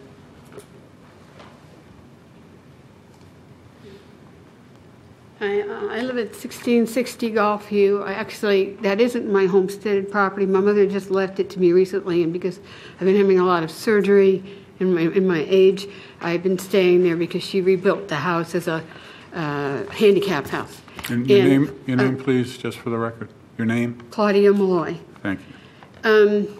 When I received this, I was trying to understand what is the purpose for which the assessment is being adopted. And it explains stormwater, but it doesn't explain why it's being changed. Now, you said that it's to be kinder to these people that keep calling up and complaining. What kind of reason is that? If people are having a problem with their stormwater bill, like everybody else in the world pays stormwater, you just need to tell them that. You know, I have a stormwater. May I answer that? We have told them for years. No, but I have stormwater in Cape Canaveral. I pay it. No, nobody, people just deal with it. And to make it part of he even said it's not a tax, so why is it going to go into my property taxes now? I always pay my bills, but it's like, I don't understand why it has to become part of I think it leaves the door open for more problems as he was talking about. I don't think it should be changed from the city. It makes it more complicated. I think people want to pay their city bills in their city and their property taxes with their property, with where it goes, not separating it all out. I don't understand how it becomes part of my property taxes. And I know you don't want to hear about this right now, but I would like to ask somebody here who I could speak to about my stormwater, because every time it rains, the water comes to my front door. I have argued with the stormwater people. I'm having a knee replacement this month, so I just spent 3 days outside cleaning out the ditch on my property where the stormwater runs through. I just got lucky and ended up with a piece of property with this old ditch that runs through my property, and it floods my yard and my house, and I can't get anyone to fix it. The last time I finally argued enough to get somebody out there to do it, the guy got into an argument with his supervisor and tore down my back fence, and I had to come to the city and put up a big fight about getting it put back up again. And there was never supposed to be. They built a neighborhood behind me where Robin Fisher lives. Ma'am, you're going away from the... But I'm not even getting stormwater coverage, but now you're all making it part of my property taxes. I don't understand. I just don't understand how this can happen. I think someone needs to take care of my stormwater before they start figuring out how to tax me harder. It is hard on me. It's just... Ma'am, I appreciate what you're saying, but my explanation was up front that why we're doing it, and I guess what you is don't like it? that. What is the People are getting confused and have been for years as to what the bill, when they get that, they think their water bill has been doubled, and they start calling the city and say, why did you do that, and how did this happen? And it's easier on those people that don't seem to understand it if we put it on the form you see now. As far as other issues like taxes, you don't think you're intelligent enough to know. Understand a letter? It would be much easier than putting it in so that they could lose their property. With you, ma'am. I'm sorry. I disagree with the whole thing. I just think it's wrong. I think there are going to be people that you're putting into their taxes and they're going to lose their house by the time y'all get done. I think it's totally wrong. I don't know what your reason is for doing it, but I don't believe you. Thank you. Thank you, ma'am. I have questions. Good luck. Ma'am? Ma'am, I had some questions or comments, and I'm sorry. so Thank you. and so thank you for that. And City Attorney, if you would be kind, if I misstate a step in here, please correct me to justify it, to understand. So here's how do you get here, right? Yeah. So number one, you get a letter in the mail that says all of a sudden something's going to be taxed, and if you don't pay it, they're going to take your home, right? Yeah. And that may be one way to read it. So currently, my understanding, if we did nothing different, every month you get a water bill or thereabout, And then once a year, and on that water, there's right, sewer and wastewater, right? And then kind of towards the beginning of the year, you're going to get hit with a pretty good chunk of a bill, somewhere around January or so, when a lot of folks go, holy smokes, because this charge hits every year, big dollar amount. Which very often, my experience up until this point, has been a lot of folks have lost trust in the bill they receive from the city of Titusville when we send them a water bill. Now, the water bill we send them has water, it has sewer, it has all these different things. And if we sent 4 different bills, it may break it down. It may also be it's one component of why folks may not believe everything the water department, it's the reality. But this is just one step. It ain't the fix, but it may be a portion of a fix to help build trust back into the utility we have with water. The idea being, and then my understanding, is that currently nothing's different that would happen to your home, be it liens, be it whatever, that we don't already do. So whatever the parameters are for, if you don't pay your water bill for 6 months and you rack up a good chunk of change, and you're not going to pay it, whatever the process is at this point for a lien, it's kind of the same idea that would happen. If you don't pay your water bill, doesn't matter who's collecting it, that the lien would happen the same. So even though it's going to a different spot, what can happen to you has not changed. We're not going any further with that. Is that a fair statement, sir? Yes, sir. What's changing is the method of collection, not the status of the bill. It's not a tax. We haven't increased the priority of it. It's the way it's collected, and collected at the time you pay your taxes. With regard to a previous question about payments, my understanding is tax collector does also allow for quarterly payment plans for this as well, just like so there is that type of payment method available through the tax collector's office. So to that end, the idea is we're not going to enhance anything that we don't already have on the books. We're not adding more. The idea is not to have you miss taxes and we couldn't get your house. And that's a fair concern because it's government, right? But so that's one. The other is to build trust back into our utility, the water But department. it's hard to trust. Why would you take a water payment out of the water bill and put it into your property taxes? That's just, quite frankly, my experience has been a lot of folks have a lot of misunderstanding on how we calculate water bills. There's huge variables in it, right? And those variables lead people to go, it was low this month, it's real big this month. I don't get it. I use so the instead same you're thing. going to hide it in their property taxes? I don't. Yeah, well, theoretically, kind of, yeah. But hide it, that really no. makes people trust you. Yeah, hide it, I don't believe. Moving it someplace else so that when they look at their water bill, right, they know exactly what they're paying.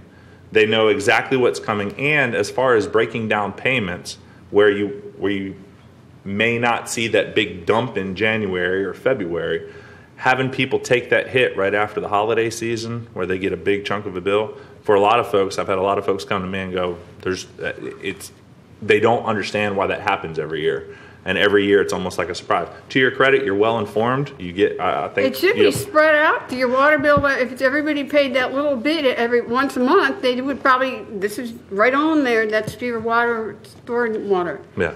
That's the way I pay it in Cape Canaveral, and it's just not like a big hit. It's just a little bit every month, and then that's the way it takes. It's not, but I pay it in a lot. Now they're going to move it to my property taxes so they can hide it from stupid people. I just don't get that. That's just not. Why not just leave it where it is? All right. Well, thank you, ma'am. Thank you. Thank you, ma'am. More cards, clerk? Yes, sir. It's Bruce or Bryce Jacobs. Bruce. Good evening. I'm Bruce Jacobs, Titusville resident. I don't have any, I don't want to say it. I'm not saying, hey, I have a problem with the amount or anything like that. I just had a couple of questions. I think the city attorney may have answered one.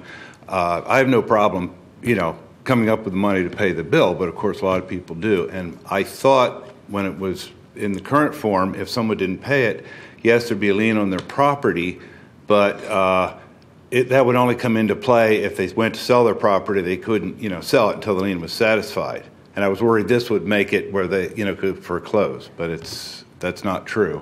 What I understand, there's no change there. Right. We're not going to change the way we're enforcing that. It's the collection that will be collected along on your non-ad valorem.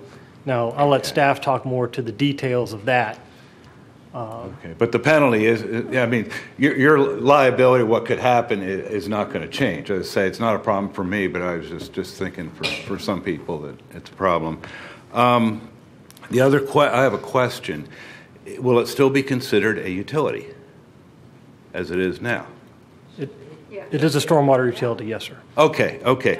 And one reason I was bringing that up was if there's a utility easement, I want to make sure that we weren't hurting ourselves as a city, that if you have a utility easement on a property and you want to add a drainage ditch, okay, if it's truly a utility, you should be able to do that without any further, having to pay for some additional easement or something like that. And if it wasn't, you might have to pay more. And I have no idea if that's true or how that...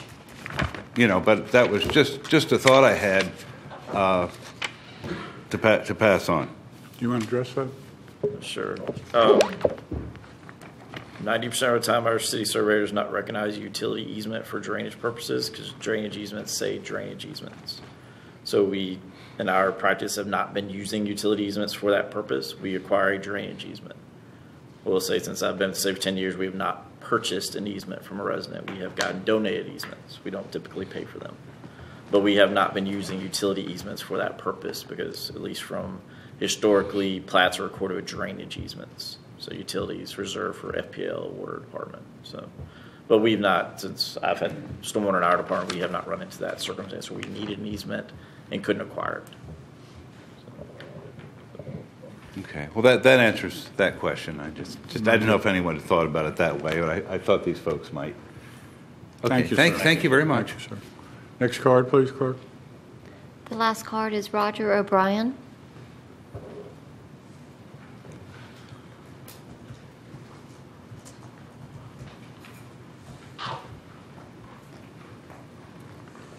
Hello. I'm Roger O'Brien. I've been a resident of Titusville and Brevard County for the last 38 years. I think what I've heard from the city manager, the city attorney, twice was that there would be no change in, if you will, the penalty of not paying this. Right? If somebody's in arrears and they have issues paying, I know currently there's a lien put on your property, but I'm not aware that your property will be foreclosed on. But with this change here, there's a chance that the property will be foreclosed on. I can tell you, and I'll read from the statute on this, that when we add this non-ad valorem assessment onto the tax roll, non-ad valorem assessments collected pursuant to this section shall be subject to all collection provisions of this chapter, including provisions relating to discount for early payment, prepayment by installment method, deferred payment, penalties for delinquent payments, and issuance and sale of tax certificates and tax deeds for non-payment. So those are collection methods that are available when you provide it on the non-ad valorem tax roll. Correct. But as it stands now, if those collection methods are not available as we do it now. Right. That will be different. Yes, sir. That will be different. Yes, sir. So as it stands now, if someone is in arrears and is having hardship, a lien is placed on your property. That's correct. But you will not lose it through foreclosure. Correct. Right now, when we collect,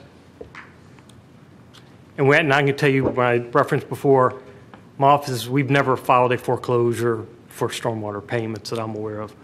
What we do is, it constitutes a lien on your property. When that property is sold, it's a cloud on the title. When you sell it, we send the letter, and we collect it that way, or through surplus proceeds when there's foreclosure. those are the collection methods we institute now. Right. So that's the major reason I oppose this, because I really find it a very harsh penalty for someone to lose their property for not paying, if you will, a water bill. Thank you, sir. I had a question. Okay. And thank you, sir. And I want to make sure that I'm clarified as well, because it's a great point. Don't pay your water bill, and all of a sudden, government comes and takes your home, right? Okay. So currently, I know it's not we have not procedurally done that. We have currently, as it stands, no changes, no nothing today.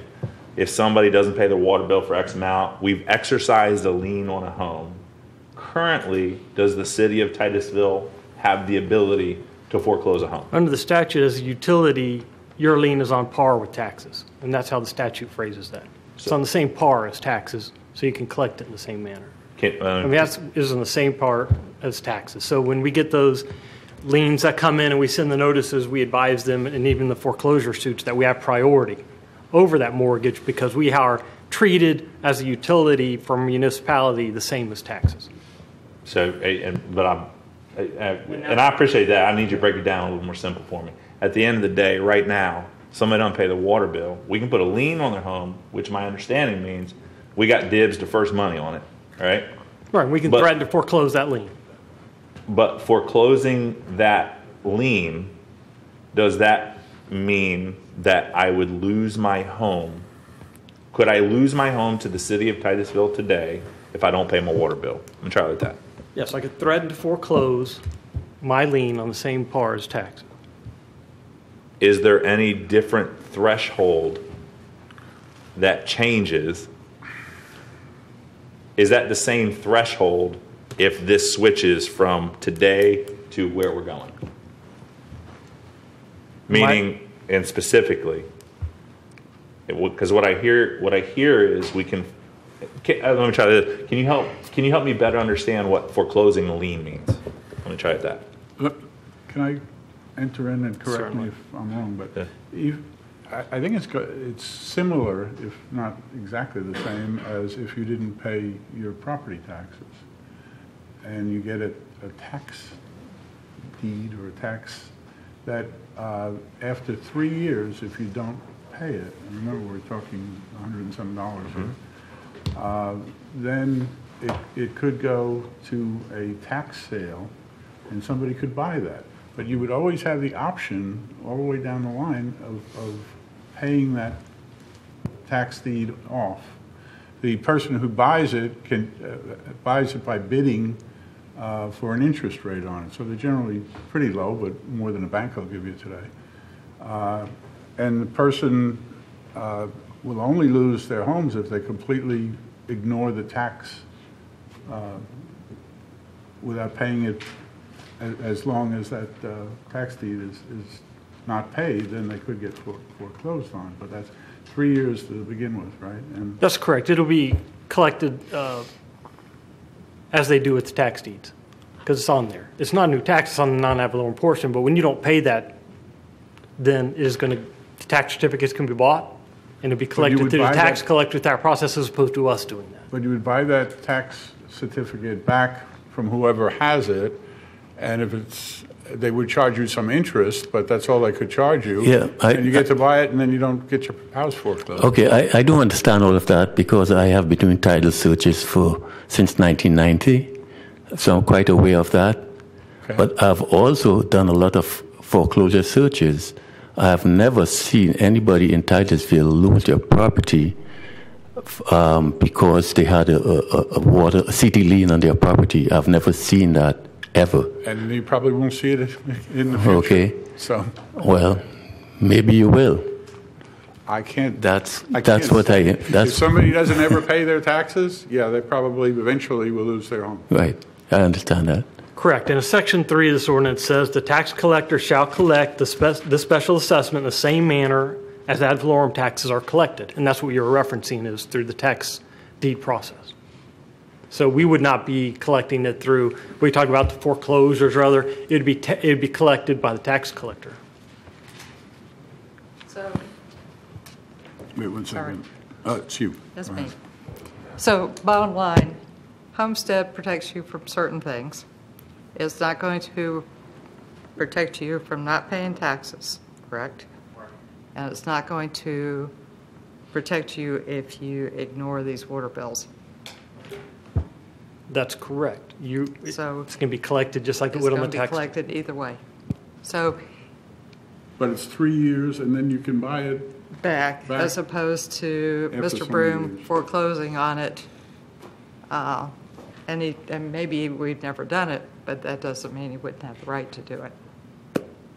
Yeah, I have seen where people have tried to sell their property and they had to settle that tax lien, not tax lien, city lien, before they could sell their property. Right. But they didn't lose their property. They wouldn't now either. No, what I mean by that is They never paid it. Yeah. Right, correct. But they could pay the what do you call it, the lien, and then sell the property. But now they could lose their property. Sir, all I can tell you is it's very unlikely for what may be $300 that they would lose their property because they would just buy the tax lien back. And they've got years to do that. So, I'm sorry. Thanks for your attention. Is that the last card? We actually Please, have clerk. one other card. It's Richard Gade. All right.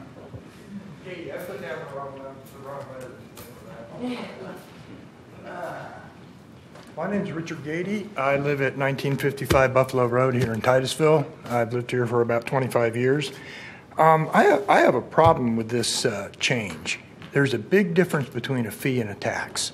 There's a huge difference in the Webster definition between a fee and a tax. And if we're going to take a fee and put it on the tax roll, that is going to open up all kinds of problems. As I understand it, and I'm not as well educated on this as I should be, my house is under the Save Our Homes Act, which caps, I believe, the increase at 3%. The storm fee is decided, I believe, by the Public Utilities Commission, isn't it?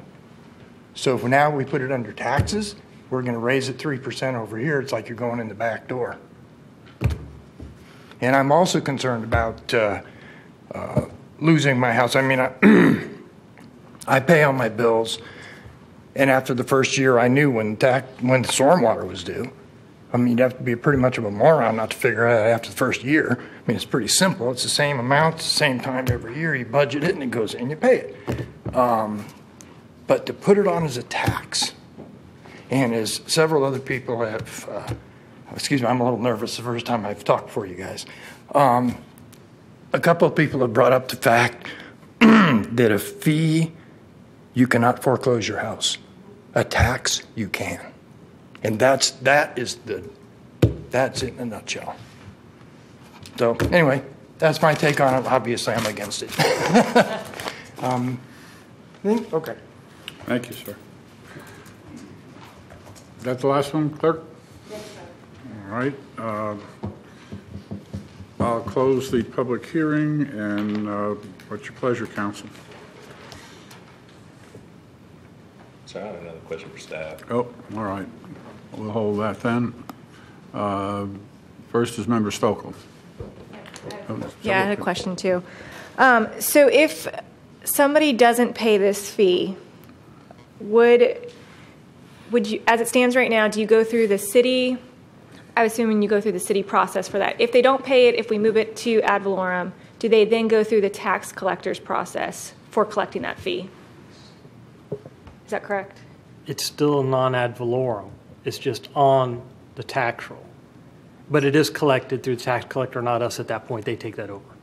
Okay. Do we know the differences between those two processes? They'll collect it as they do other taxes.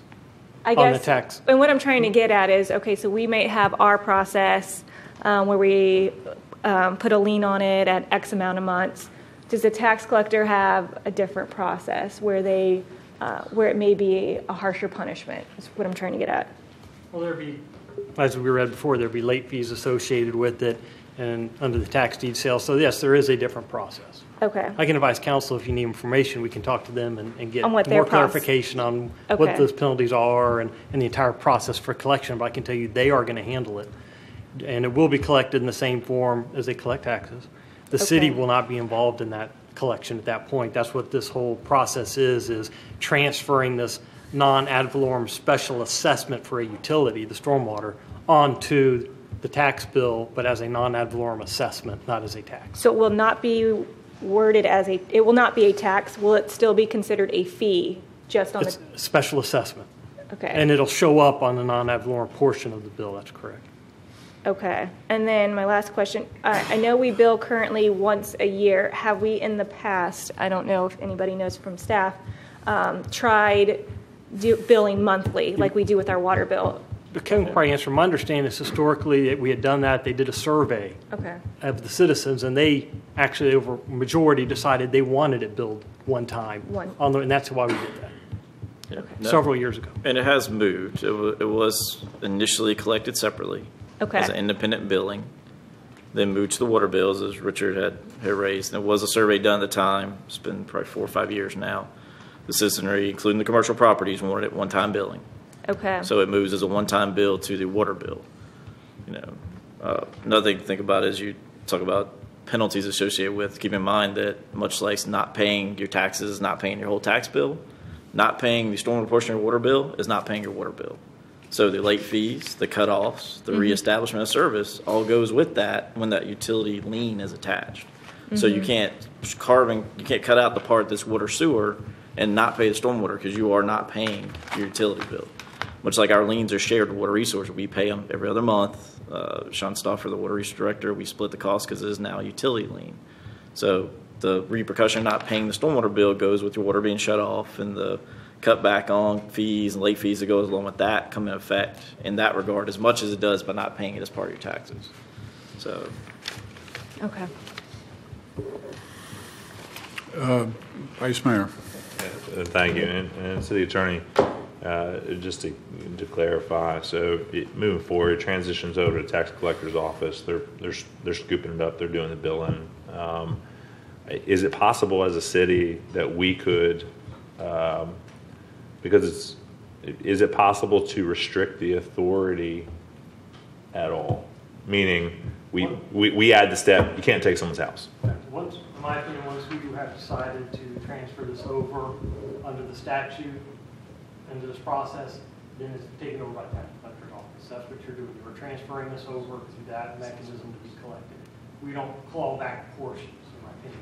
Once you follow that statutory process, you're advertising and you deem to collect it as a non-ad valorem special assessment on the tax roll, it will follow that process. But is it possible to? In my opinion, as it's statutorily driven, I would say no, but if you'd like me to research further on any other options, I can certainly do that. But as reading the statute, my opinion is it will follow that process. I would be interested. Because as I read earlier, it says this is how that will be collected, and that's how the statute provides for that collection process.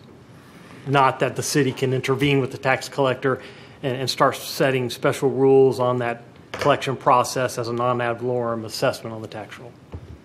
That's And I have to mention again, there's so many opportunities for them to pay it. It's not like you got to pay it tomorrow. You got years and years. Now, you may have to pay some interest on it if you don't pay it, and it's not like it's your house tax. We're not talking about thousands of dollars. We're talking about hundreds, or maybe less.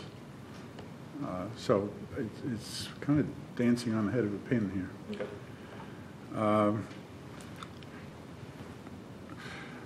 Member Diesel. I think this is a effort by the city to really answer the sound that I heard when I ran for this position, some consistency in the water bill, some leveling of the water bill, and I can tell you a little bit, and some of you may agree that social media lights up when that stormwater bill comes out.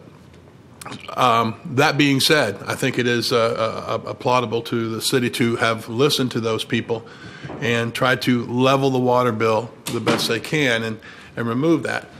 However, I have a couple questions and concerns. City Attorney, this would be classified as a tax, not a fee? It's a non-ad valorem special assessment, as distinct from a tax. We cannot create taxes. We only can create taxes authorized by statute. We are authorized to have these non-ad valorem special assessments because of our utility. And even though we can't assess a tax, if we turn it over to the tax collector's office, they can assess a tax? No. No, they are collecting our special assessment through this non-ad valorem process. So it'll show up on the tax bill, and they will collect it as a non-ad valorem special assessment on the tax bill. They are not taking our special assessment and creating a tax. It is being collected as part of the tax collection process. And when we turn it over to them for collection, in this new process, we, as I think Vice Mayor just heard, we won't have any way to say or direct them how we want to go with this. Once we do that, it's theirs. Right. We have interlocal agreements with them that they are going to pursue the collection of that. That is correct. I don't see the loss of a home for not paying your water bill. I think the mayor has pointed out there's going to be many opportunities, but it concerns me that can even be put into the same sentence as a water bill. That concerns me that if somebody gets caught up in one of those crazy things we heard early and they've got that $700 water bill and then, whatever it may be, I don't like not having control over that because we've turned it over, and it concerns me to hear foreclosure. And I hear the mayor, and I tend to agree with that. That should never happen. I don't see it happening, and quite honestly, if I'm up here and it comes before us, I won't let it happen. I mean, I'll try not to let it happen. Member Diesel, it's got nothing to do with the water bill. You can't have a $700. What I'm trying to say and put the pieces together is if somebody gets caught up in one of those bills they just can't pay, and then we use the word foreclosure. I'm not saying will happen. I think I've reiterated that 2 or 3 times. I'm going back to your point. I don't think it'll happen. There will be plenty of opportunities, but it concerns me that for the first time I can recall, I haven't been on this board, but I certainly paid attention to things, that we're talking about the possibility of foreclosure with the water bill. I don't think it'll happen. I think maybe we can make sure that doesn't happen, but it concerns me. Do we have our hands locked up and we can't control that? Well, they'll be paying it with their taxes. So if they're losing their homes because they didn't pay their taxes, not because they just didn't pay their stormwater bill. All right. I see no other lights. Oh, sorry. I guess did I close the public hearing? If I didn't, I did just now. Council discussion. I see nothing there. Do I have a motion on this? You want to speak? Well, I for a motion, sir. Okay. I'd make a motion to table this with further review by the city attorney with questions that were raised. And at least until the next meeting, to review some of the things that were fleshed out here. I'd like to second that. A motion and a second. Any further discussion? There's a little bit of a timing issue. If this moves past the next meeting, we'll be billing stormwater in January on the water bill because we have one meeting left to meet the tax deadlines of the collector and the property appraiser and miners. So it has to be done? It has to be done by the next city council meeting in order to meet the deadlines to get this on the tax rolls for this upcoming tax year. Or we would have to revert to our... I think that would be sufficient time for research. Is that sufficient for you to research this? By next meeting? Yeah. Certainly. Like I said, it's going to be collected on the tax bill like we said, and if they don't pay their taxes, it's subject to being sold tax. The whole process is the way it's going to work. If I could add... if you'd like to table it, that's fine. I will certainly come back to you with additional information, or if you'd like it better clarified, I can certainly do that, but I can tell you that's the process and that's how it's going to work. If someone doesn't pay their stormwater or their tax bill, they're subject to having that tax deed sale because it's going to be part of that tax bill. And as far as the timing, I'll defer to Mr. Cook. I'm not sure as far as when we need to have a vote, I certainly can provide you the information in a matter of a few days. I don't need any longer than that. But whether or not you have time to act at your next meeting, I can certainly defer to Mr. Cook. Yeah, from what our information we understand, we do owe it back to the agencies that are in our local at the next meeting. But if you want more time to think about it and you do table, you would need to do that to a time certain and state when that is. Which would be the next meeting. And there are other non-ad valorem on the tax rolls, right? Yeah, everyone in the city of Titusville sees solid waste disposal. If you're in the county, you actually see stormwater there already, along with Indian Harbor Beach, Melbourne, Satellite Beach, Melbourne Beach, West Melbourne, Malabar, and Grant Vicaria all build non-ad valorem assessments now. Solid waste collections for the rest of the county are billed non-ad valorem assessments today. I personally don't think you're going to hear anything that you haven't already heard. And I don't see a danger of anybody losing their house. I really don't. And if I could just add, I know we're talking about the side of not paying your taxes. There's a positive side to this. As Richard read, in moving to tax collector, all the afforded rights that go with paying your tax bill go with it. You prepay your tax bill early. There's a 4% discount that starts in October, applied to the non-ad valorem assessments as well, that you cannot get in our January billing cycles. So there's some positive benefit to if you're an escrowed. Typically, your escrow, if you set it up through your mortgage, will pay this in addition to your tax bill. So you can break that up over a 12-month cycle if you're mortgaging your home. So there's some options that come into effect that don't show up on the water bill side. So just to add that. And it was also mentioned by someone earlier that we'd be able to raise it whenever we want it, but it has to come back to you now to approve the tax roll every year if we change the tax roll. Vice Mayor? John finished. Were you through? Oh, okay. And the only You're next. I'm next. And the only thing I was going to ask if Richard, if you could sort of lay it out for us, and if you don't pay this assessment, what happens here? What happens there? What are the benefits? What are the pros and cons? Pros and cons. Be happy to provide you any of that information. Thank Certainly. you. I think it would make it clearer to people. Be happy to do that. Clerk, what was the last motion? I'm sorry, did we get the second one in or not? Move to table with further review by city attorneys with questions that were raised. And the time certain would be the next meeting? Who made the motion? I made that, and I'd be agreeable with that. Was that part of your motion? Yes, sir. Clerk, what is that date?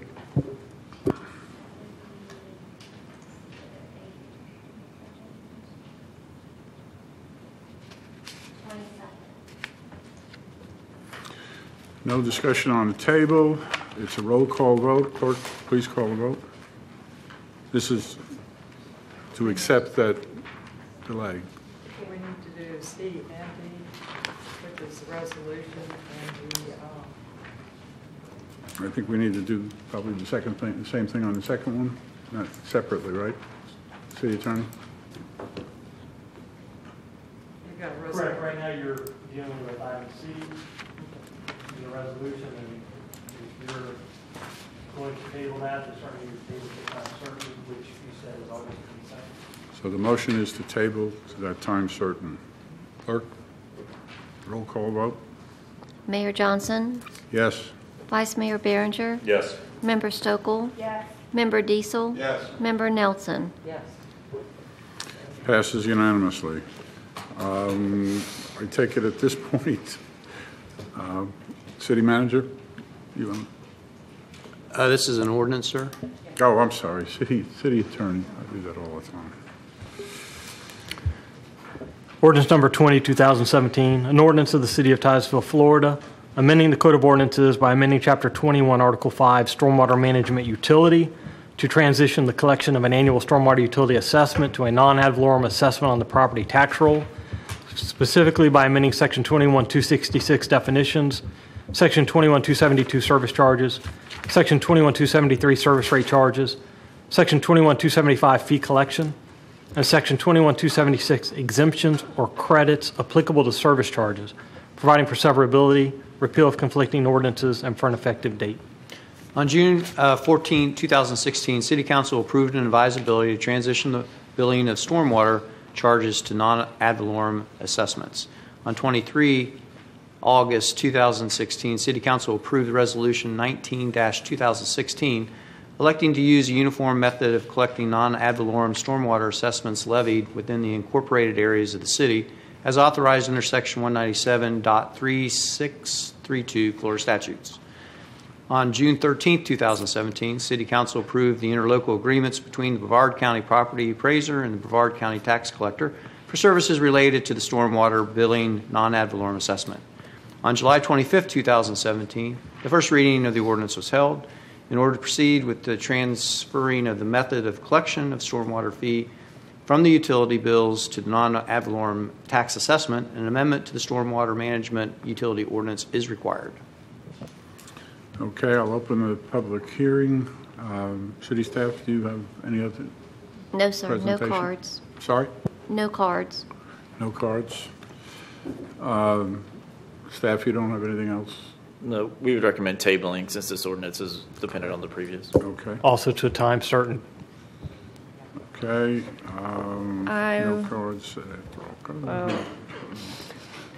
I'm reading where I am right now. Hold on one second. Member Diesel. I was going to make the motion. Okay, go right ahead. I move to table ordinance number 20-2017 until our next meeting, August 22nd. Do I have a second? Second. I have a motion and a second. This is also a roll call vote, I believe. Yes, it is. Vice Mayor Behringer? Yes. Member Stokel? Yes. Member Diesel? Yes. Member Nelson? Yes. Mayor Johnson? Yes. Next item is old business. We have none. New business, item 12. We have none. Petitions and requests from the public present. Not. Small scale agreements, sir. Can be. Oh, did I miss one? You're actually on 10A, sir. Getting late. Excuse me. Oh, there it is. Okay, first reading of rezoning number 2-2017. Where's the first reading? Ordinance number 22, 2017, an ordinance of the City of Titusville, Florida, amending ordinance number 5, 1993 of the City of Titusville, Florida, by amending the zoning map made a part of said ordinance by reference, by replacing the present light industrial services and warehousing M1 zoning to neighborhood commercial NC zoning for property located at 1116 South Street, and providing for an effective date. The applicant, Dennis Basil, on behalf of the owner, Welsh Care LLC, is requesting a rezone of approximately 0.23 acre property located at 1116 South Street. The request is to rezone the property from light industrial services and warehousing M1 zoning district to the neighborhood commercial NC zoning designation within the comprehensive planned future land use designation of downtown mixed use. The purpose of the rezoning is to allow a professional office on the subject property. And Ms. Busaka is here to answer any questions you may have on this first reading. Ms. Busaka, do you have a presentation or just here for questions? I promise to make it brief. Oh, the good. staff recommends approval of this based on the fact that it is consistent with other zonings in the area, the future land use element policies, concurrency, and that it is in an area of minimal flood hazard. Council, any questions of staff? See none. Clerk, do we have any cards on this? So that's it. I'll close the public hearing. Council, what's your pleasure? This is a first reading. Oh, first reading. There I go. B, small scale amendment. Yes, sir. This small-scale amendment number 1, 2017 includes two ordinances. I'll read them together at this time. Ordinance number 23, 2017, an ordinance of the City of Titusville, Florida, amending the Code of Ordinances by amending ordinance number 60, 1988, which adopted the comprehensive plan of the City of Titusville by changing the land use designation of 3 parcels located on the east side of U.S. Highway 1, adjacent to River Edge Drive, having parcel ID numbers 22, 35, 26, BF 28, 22, 35, 26, BF 29.03, and 22, 35, 26, BF 29.02 from the commercial high-intensity and conservation future land use designations to the medium-density residential designation and providing for an effective date. Ordinance number 24, 2017.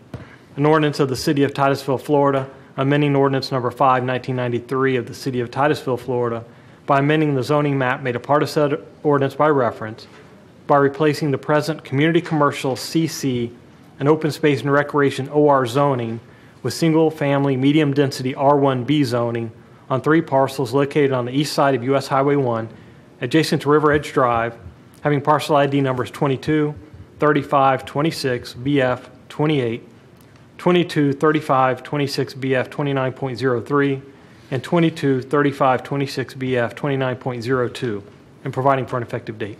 The applicant is requesting a small-scale amendment and rezoning in order to construct single-family homes. Based on the survey submitted with the application, the total property area is 1.69 acres, including the land between River's Edge Drive and the Indian River Lagoon. The requested SSA proposes to replace an existing commercial high-intensity and conservation future land use designations with medium-density residential future land use and replace existing community commercial and open space recreation with single-family designation R1B zoning designation. And Ms. Busaka is available to answer any of your questions. You have a presentation, ma'am? Very short again. Oh, I good. just want to say that the applicant has modified their request at the Planning and Zoning Commission, and the request is now approximately 1.17 acres. It is property adjacent to River Edge Drive, and the approximately half acre that had been requested to be rezoned that is adjacent to South Washington Avenue has been withdrawn from this request. Thank you. Council, do you have any questions of staff? I see none. Okay, go right ahead. I was just curious why those changes were made. The applicant could probably better answer that. Okay, so do you know if they plan to be here at the next? Oh, okay. Thank you. Clerk, do we have any cards? Yes, sir. We have 3. Rodney Honeycutt.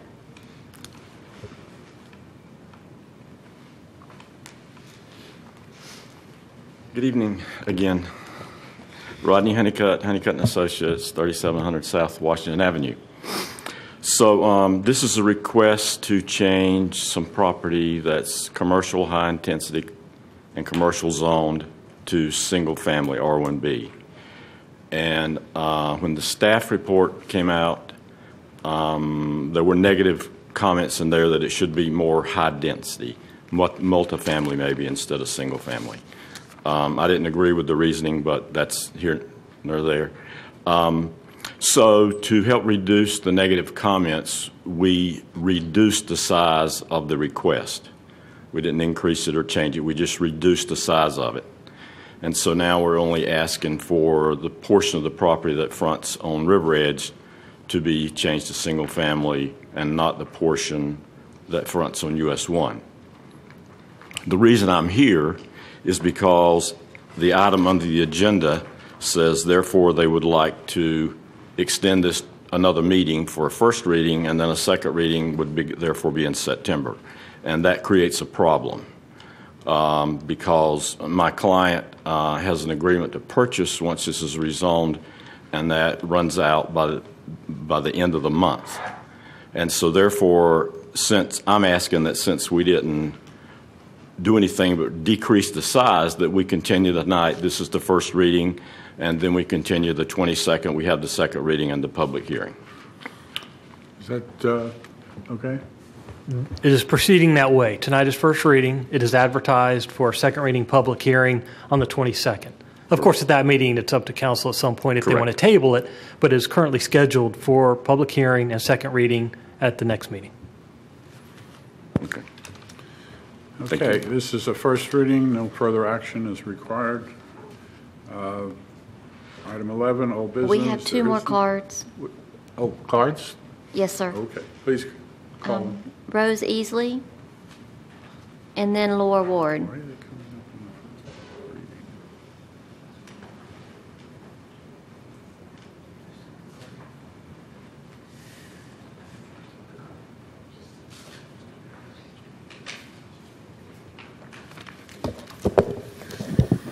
Rose Easley, River Edge Drive. What you're seeing is River Edge Drive right in front of this property where the road is eroding. They filled this road in maybe 5 years ago, and already some sections, that is the worst that you're seeing, is 7 or 8 inch drop is gone. It's just washed away completely. There's another small section where the road has just broken away. There are ditches there.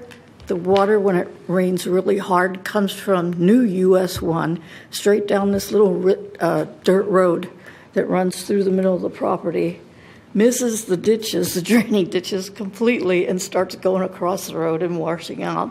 And then when it goes the other way, my driveway acts like a funnel, and it just draws it right in. So I know it's a great builder. He's going to fix the drainage. I just wanted it on record that we do have a drainage problem there. I just wanted to show it to you.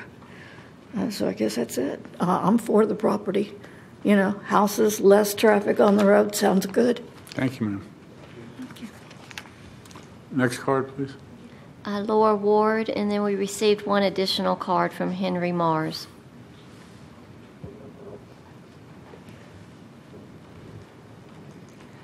Laura Ward, I live on River Edge Drive. I came to P&Z to support this because anytime someone wants to build a single-family home on River Edge Drive, that's really what we have always hoped would be built there. And in fact, it is what's being built just down the road. That new subdivision is single-family homes. But it's very confusing because it's changed back and forth. And I wanted to be sure tonight that I understand what the applicant's doing, and basically the way I understand it, your maps aren't correct in the staff report, are they? With the zonings on them? No, this was published the day after the planning and zoning meeting, and we had not yet received a survey or a legal description of the change. So we have that now, and I can provide that to you by email. I'd like to leave maybe, or get them tomorrow or something. But the council will have correct maps for the next hearing, right? So we can talk about it. I wanted to know from the applicant, if y'all can ask him, across the River Edge Drive is the piece of property that belongs also with these parcels that's on the river side of River Edge. And that's been determined in the past to be too narrow for construction of homes. And the zoning that's on it now is conservation. So I want to know from the applicant, is that going to stay that way with the zoning changes? Ms. Ward? Oh, I'm sorry, I can't ask him. Finish and then I'll call. Oh, okay. So if he could answer that, and I want to make sure also that I understand correctly from the applicant that they're planning to cut out the part that is on US 1, that will remain commercial, and the part that now fronts River Edge with that cutout would be R1B, which is a 75-foot minimum lot. That's also what I understand, if he can make sure that's right. And let's see, what else? Oh. Those are the things I mainly wanted to find out tonight. Thank you. Okay. Mr. Honeycutt? You can both come up if you want. Your name again for the record, please. Rodney Honeycutt. I have a question for you, sir. Actually, I have two. Both of them you heard. Both of the questions she asked. The first question was, is the land east of River Edge going to remain conservation? And the answer is yes. That was in the staff report, and when we submitted the legal, we clarified that that's exactly. The new legal description for R1B request is only west of River Edge Drive. And the second question is, yes, the property that fronts on River Edge Drive will be, the request is to change to R1B single family and to leave about a half an acre that fronts on US 1 to community commercial. Thank you, sir. This is a first reading, so no further action is necessary. We have one more card. How do we do that? I thought that was... It came in afterwards. Okay, go ahead. Okay. Henry Mars. Yeah, I did. Henry Moss, Riverview Townhomes. I put my card in because I also was unclear a little bit about what the zoning was going to be on that, and also since we're right next to that zoned area for property that shouldn't be developed across the street and on the river. There, it's very small. The strip that goes along the river. Would love to see that to maintain the way it is without a lot of tearing down of the trees. Living on this street also, we're getting a lot of traffic lately because of all the new developments, and I think hearing now it's going to be R1B is good. But one more thing that we would be concerned about is if that other property on US 1 becomes zoned commercial, that there would be no then access through that private area to get to River Edge Drive. If you follow me what I'm saying there. Yeah, we'd like to maintain, that would be access maybe on US 1 instead. So I had the three items. One was what the R1B, I guess, has got clarified. The conservation area, to keep that the way it is. And then thirdly, the access for traffic. If it's going to be commercial on US 1, have access on US 1. Thank you. Okay, thank you, sir. Any more cards, clerk? Oh, good. This is the first reading, so no further action is necessary. Okay. 11, old business, there isn't any. 12, new business, there isn't any. Petitions and requests from the public present. Anybody like to speak? I see nobody coming up. Mayor and council reports, you have my reports. City manager, council, does anybody have anything they would like to say at this time? I would. Oh, good. Yeah. Well, no, you. I got beat. Remember, hey, you did. Member Diesel is first. We're not making a motion. I beat you on that. Just a couple things. First of all, just a reminder and kind of an exciting time. School starts back on Thursday. So we'll all be driving a little slower and paying attention to little children's.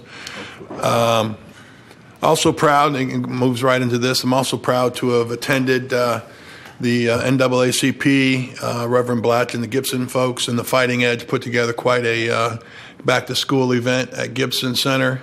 They're doing a heck of a job over there coming together and getting a lot of things done, but just the participation and the happiness that you see at something like that was just amazing to me, and I was glad to be out there with it. And quite honestly, as the mayor was, I didn't see everybody else, but did get to see the mayor. And I also was able to get to the River Lanes back-to-school bash that they had, and that thing was huge out there in that parking lot. If you went down Highway 50, you couldn't miss it. From the big slides that went down, that I went the other way when I saw those. Everybody wants to see me do that, but that's not going to happen. But I also want to say that River Lanes, and I said it to the owners that night, Charlene for one of them, but they are so involved in the community, River Lanes. They're so involved with the youth. Just so proud of them, and just another example of it. And I'd also like to end by saying that I've been impressed with the effort. We've had them come before us twice. We supported them twice. The Legacy Academy Charter School, I don't know where that is, et cetera, but I do know by that I mean where they're at in their status. I do hope that they are starting school very soon as well, and I'll leave it at that. Thank you. Thank you, sir. I will add that we passed each other coming in, and it was great to see what they did. I heard from Mr. Nelson, Mr. Taylor rather, and he said they gave backpacks and school goods and pencils and filled it up for 400 students. So that was yeah, let me go. That's what he said. Yeah, Reverend Blatch said, and I don't know the numbers. I was in the gym with him. He had said that they had, and this was whatever time I passed you, 2 o'clock-ish maybe, 600 So maybe Willie know. Taylor was around. Seriously, between them, who knows? There's just a lot of people I there. have no idea, but it was a lot. And I thought 400 was good, 600 was better. Okay, thank you. Member Nelson. I had an interesting week, and everybody has to listen. Okay, we're here. I went to the Space Coast EDC Wednesday night and met one of the school board people. And he started telling me that there is a guy who's trying to put an apprenticeship program in Titusville. And so, being a little Come on, say it. aggressive, I nabbed the guy. He is looking at putting an apprenticeship program in Titusville. We're going to meet with him Thursday. And we're looking at the idea of turning the Whispering Hills Elementary School into a learning center. Mm-hmm. He has a program, and he's partnering with Eastern Florida State College. It is 2 years in high school. The kids get a job when they graduate, and the company pays for the next 2 years of college, and they are guaranteed a job. So I went out with him today. We looked at the area. He's making a proposal to the school board. Boys and Girls Club wants to go in. Computers Advancing Education is already there. Fab Lab wants to go in there, and the Space Museum. And that would be such a cool thing for the kids in our Absolutely. area. Guaranteeing them jobs. That's great. And he said the average job is $60,000 a year. All So right. we're talking about the South Street area. That gets rid of it, or that improves it. That'll be great. Thank you for bringing that to us. So keep your fingers crossed. I am. Say prayers. Both. Vice Mayor. Thank you. And one, I just had a question for City Manager.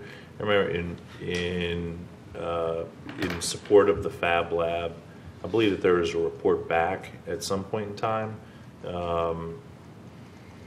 I would be happy to follow up and just if there's any litmus test on kind of how are they doing as far as counts of kids currently going, kind of where we're at with that. So I'd welcome any information on that.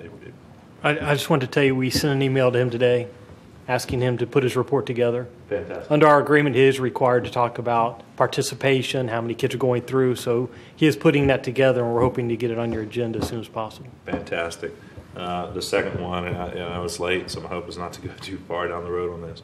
At our last meeting, one of the things we discussed towards the end, where Member Stokel had mentioned, I brought up this idea of how we're going to measure poverty, statistical poverty, right? Something like this, which is huge and daunting. And reflecting on that, it just made me, it's huge, right? It's a huge deal. Member Stokel had, I think, suggested, can we come back with some ideas of what that may mean to us? And my hope for relevance of why I'm inquisitive about this is that just through experience, we're in a budget build, and what I am concerned with is that by the time we come to any even discussion about it, we may arrive, we just may miss a year because we're behind on a cycle. Whereas if we have further discussion about when we say there's poverty in Titusville, how are we measuring that as a barometer? That I think, unfortunately, as we go through this process or think about it, that we're going to miss a full year of preparation or engagement if there's opportunity to do so. The flip side is if there's nothing, then there's nothing. And I totally get that. But that's why I'm concerned from a timeliness standpoint of can we have a discussion as a body about how are we going to measure some metrics of poverty to see if anything we're doing with all of the resources we receive, both within the city and federal and state, that we pump into an area, is it actually making a difference that we can measure? And that's my hope, just to have a discussion on that. And where that discussion stems to, I'm wide open. I think that's the direction of the council. But my hope would be, can we have a discussion within this budget build? So if we do come to some consensus and agreement on we should do something or go in a direction, we still have time to do it within this upcoming budget year. If I can suggest, Please. because the city manager has already built the budget, and while it can be modified, I'd suggest you talk to him and see what his budget looks like, and then if we need to have a meeting, we can have a meeting. I appreciate that. I feel comfortable that given the direction that council has provided, that I feel very comfortable that he has built the budget to that direction. But what I don't feel we've done as a council, although our efforts have been engaging the community, and all of us have done something to that, I don't know if as a body we've had the opportunity to come together and for that objective that we outlined, give an appropriate level of direction or guidance.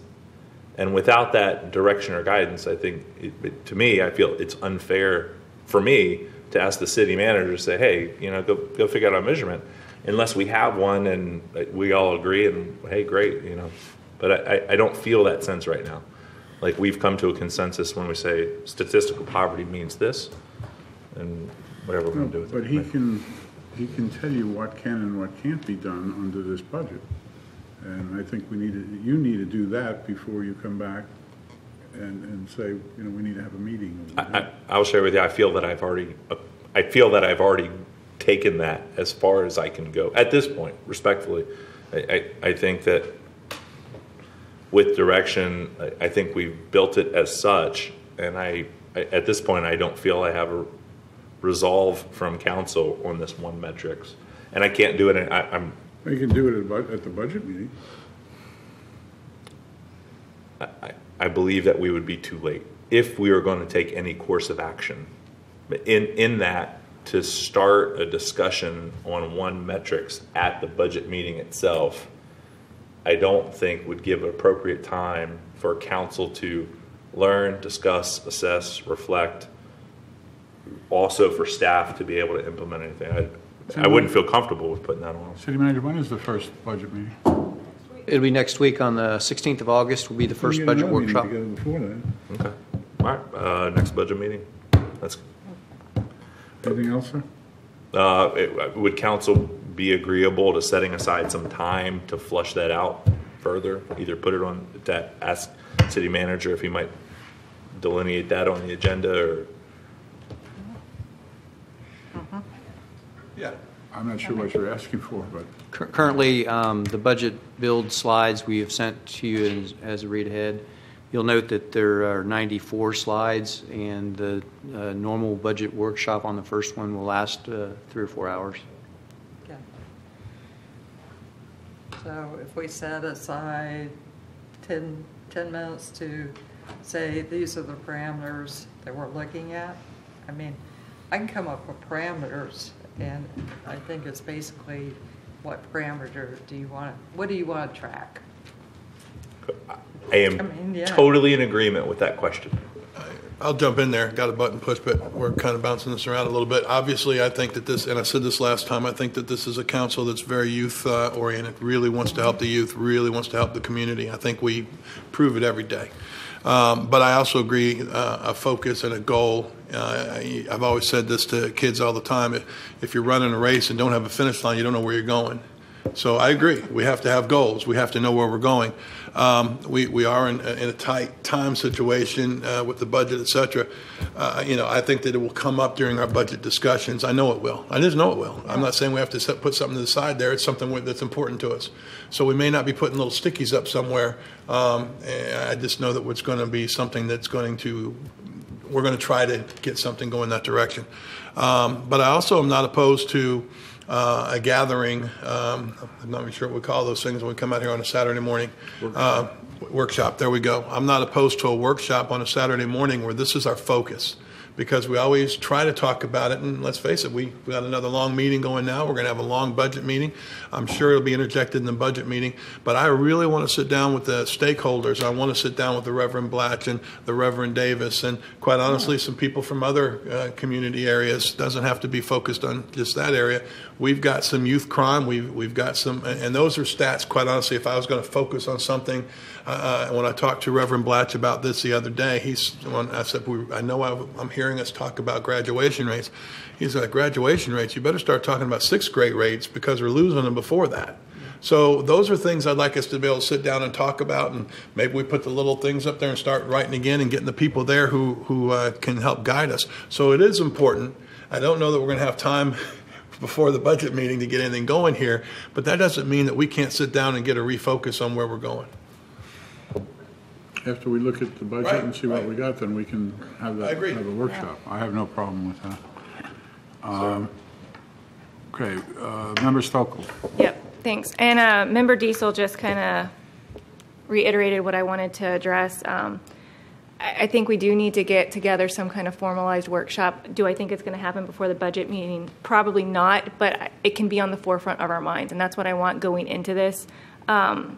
It's hard for me, and I'm hoping that that's kind of why I do want to have community conversation. It's hard for me to say, okay, let's lower our number of free and reduced lunches, but like, how do we actually, what can we do as a city to help that?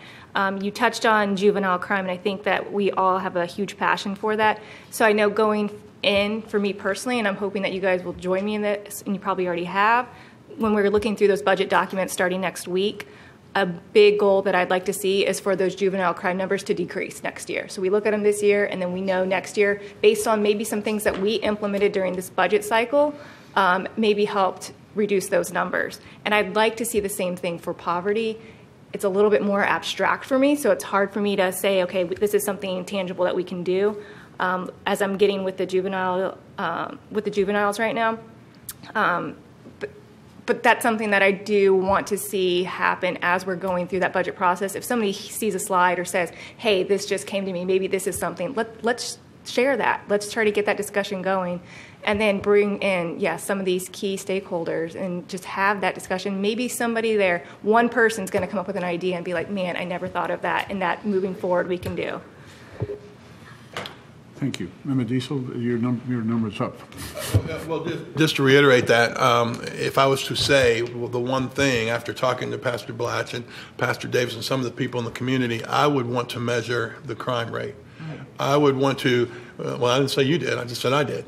But for that reason, I'm thinking what our focus is to give these kids activities, give these kids Boys and Girls Club family. And I hear all the time from Boys and Girls Club, the crime rate does go down. The pregnancy rate does go down. So if we are putting these programs out there and we're putting the time in with Gibson and the Boys and Girls Club and the all these little technological things we've got going, are we making a difference? And I'm not saying it would necessarily be directly correlated, but I am saying that we'd like to see something. We're doing this. What are we getting for that? I'd like to think that these people who are involved and have people caring about them, we're seeing some kind of rate in the negative go down. If it's juvenile crime rate or poverty rate or homelessness or free and reduced lunch rates, I don't know. I want to see something positive for what we're doing. Thank you. Vice Mayor? Thank you, sir. And so and to Member Diesel and Member Stokel, I think what I heard within there was that you would be agreeable to a workshop specifically on this issue. What we flush out from it could be varied, but at least a designated workshop where the public would be invited, stakeholders could be invited. My question is I'm totally agreeable to that. I think it would be a great idea to host one. From a time standpoint, inherently the budget is in order, but that's not happening. But would you be agreeable to hosting that in the sooner than later as part of this process? So within a month or something like this? I think that's what we said before. I just wanted, I just needed specificity. Go to the budget meeting, see what we have to work with, and then have a meeting. And then host a specific workshop, maybe on a Saturday. Specific people. To discuss statistical poverty with stakeholders. Okay. And, sir, if I could ask for your council's recommendation on who those stakeholders would be that you would like for us to invite, and we will do the necessary advertising for the public meeting. I think it would be anyone who is interested in, you're talking about the churches, you're talking about social services, you're talking about law enforcement. Just about everybody about over the Gibson. So. Yeah. I mean, every group. Yeah. I will tell you. I'm sorry. Yeah, I don't think we have to make that decision today, but if I could have each council member send me a note of who you would like to invite as a stakeholder to this particular meeting. And like I said before, we'll make the necessary arrangements for the public announcement. But we would, I think the most effective way to conduct a workshop is to do personal invites for the stakeholders that you wish to invite. I agree. Thank you, sir. Now, I'm just going to say this. Okay. You cannot use juvenile delinquency numbers, and this is why. This is why. The Department of Juvenile Justice, if I put an ankle monitor on a kid and I find these guys find him in Brian Norris's parking lot at 5 o'clock in the morning, they can't arrest him. Okay? Why is that? Because DJJ will not hold him. If they go over to that kid's house, they will have a conversation with him and tell him, Johnny, you're on a home detention, you need to be at home. If he violates his probation, and they won't tell these guys, they'll call the kid in and say, Johnny, you're violating probation, you're using drugs, you're doing whatever, don't do that. So our juvenile delinquency rates are going down, our arrest rates are going down, but it's not a true reflection of what has happened. And these guys will tell you that. Are there different numbers we can look at that the officers do have access to? Or are they totally out of the loop on? Well, let me say, when the kids are put on home detention with an ankle monitor and they violate, these guys cannot find that information. They are not allowed that information. So it's really handicapped them. And I'm serious. One of the kids that was on home detention, whose name I'm sure these guys know. Probably don't want to use names. I can't use names, but you guys know him, was in the Ron Norris parking lot at 5 o'clock in the morning. So you're going to have to go do something like look at food stamps.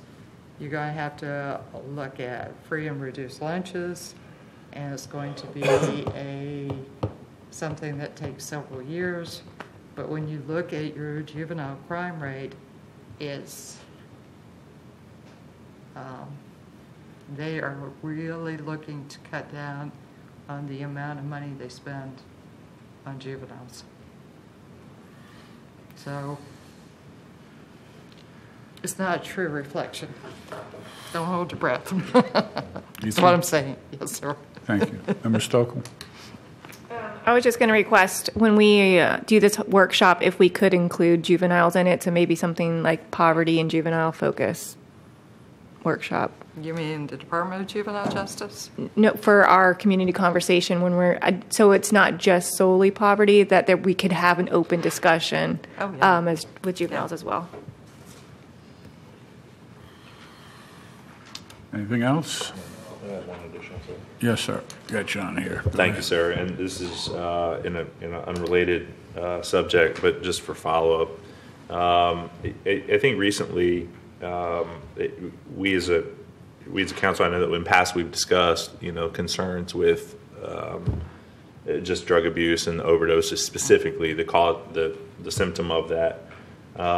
At the end of February, and just for follow-up, at the end of February of this year, we went through some pretty good discussion, and actually we came back on a revote for distributions of funds for, care for kids and care for, just all of it was money well spent to wherever it was going. One of the follow-ups from that meeting, though, from staffing or some of the information that we were provided, we talked about a match, was a reconsideration of which that the funds that we committed to that were not contingent upon the city.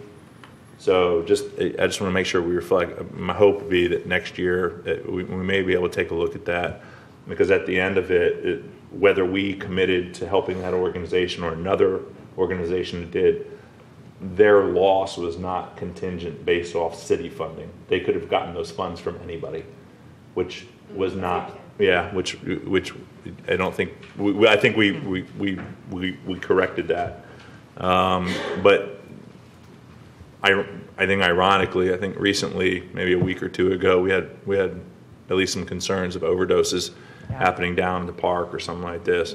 So the other consideration that I would hope council may take a look at just prior to our next meeting is that if you have any opinions or takes or ideas on, so what do we do? Do we do anything? How are we going to engage overdoses in the community? Any ideas that you have on drug use and drug abuse and symptoms from that? I'd welcome any input that you guys have on that. Okay, I don't see anybody up. I do have one thing I want to talk about briefly. What do you do? I'm just laughing. On occasion, we have somebody come up under petitions and requests particularly, and they voice about a problem they have, and then they give us the information as they see it. It's not always the right information.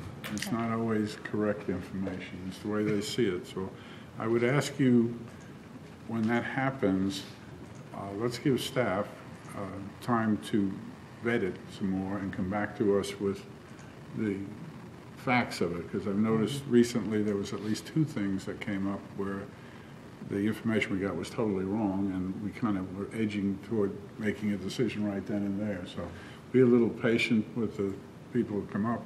They see it one way, but when you look into it deeper, it's just not that way. All right, City Manager.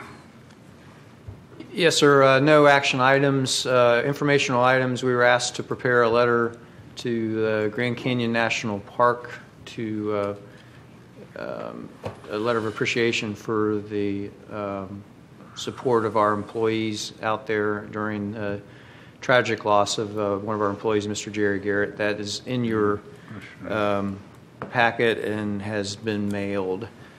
Second is, as you are aware, the budget workshop is next Wednesday, begin at 5 o'clock.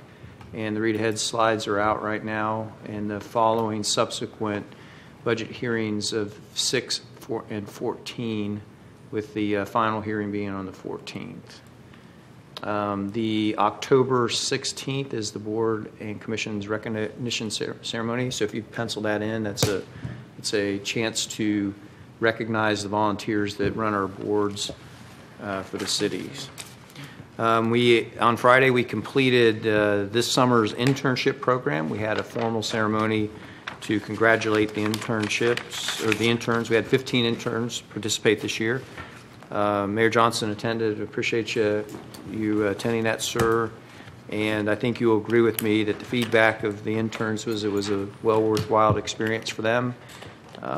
We had one intern that has participated in all 3 years, and she was very pleased. She said she wished she could participate next year, but she's going off to college. So I do agree with you, certainly, and it was a pleasure to be there and watch their response to what they had done and what they had accomplished and how much they enjoyed it. So. Yep, we had parents there as well, and it was a great experience.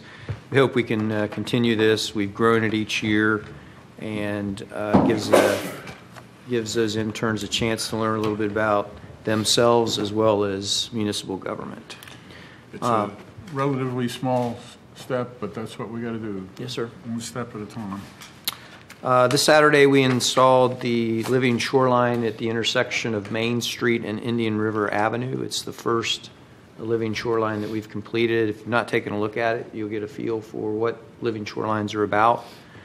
A follow-up to that is we're going to conduct 2 workshops, training sessions, if you will. to get our citizens interested in perhaps putting a living shoreline on their property. Those two meetings are here in council chambers. First meeting will be on the 30th of August. That's a Wednesday, between the hours of 6 and 7:30. And also on Thursday, the 7th of September, between 6 and 7:30. We've got several experts on this going to attend, and we hope we can bring that forward as an initiative for our city. On Thursday, Red Canyon Engineering and Software, we welcome them to our city. If you're not aware, they've purchased the Cafe Chocolat building as well as the Walker Bank building next to it, or the bank building next to it.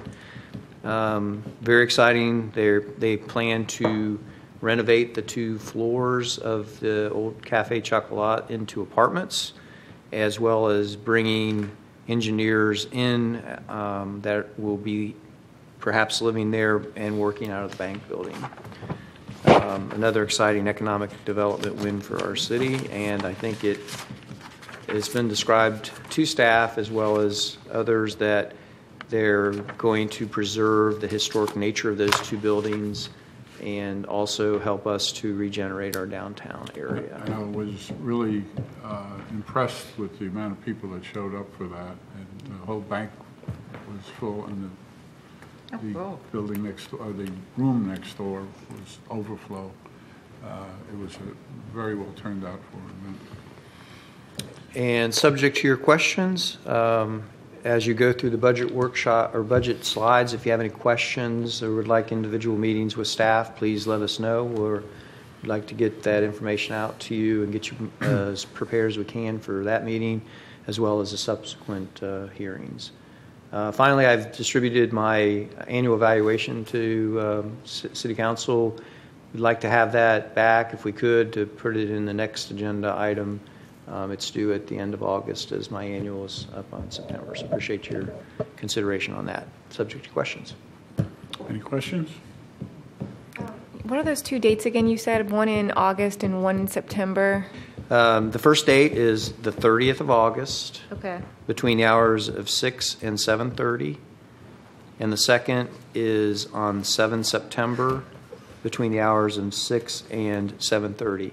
And on our website, if you look at news events, we've got a flyer that's already there. It talks about living shorelines. It shows some pictures to try to generate some interest. We've reached out to both Harbor Point and the other condos on US 1. I think we've got interest with both those properties to install living shorelines, hopefully. So that's the kind of energy that demonstrates that we are serious about our lagoon. And as you approved tonight, those consent agenda items, there was several grants that we're receiving to help with that effort. So we're very pleased with all the hard work that's gone into that. Are both meetings going to be the same information? Yes, ma'am. Okay. Thanks. Anything else, sir? Sir. Anybody have anything for the good of the order? If not, we've completed our task. I call this meeting adjourned.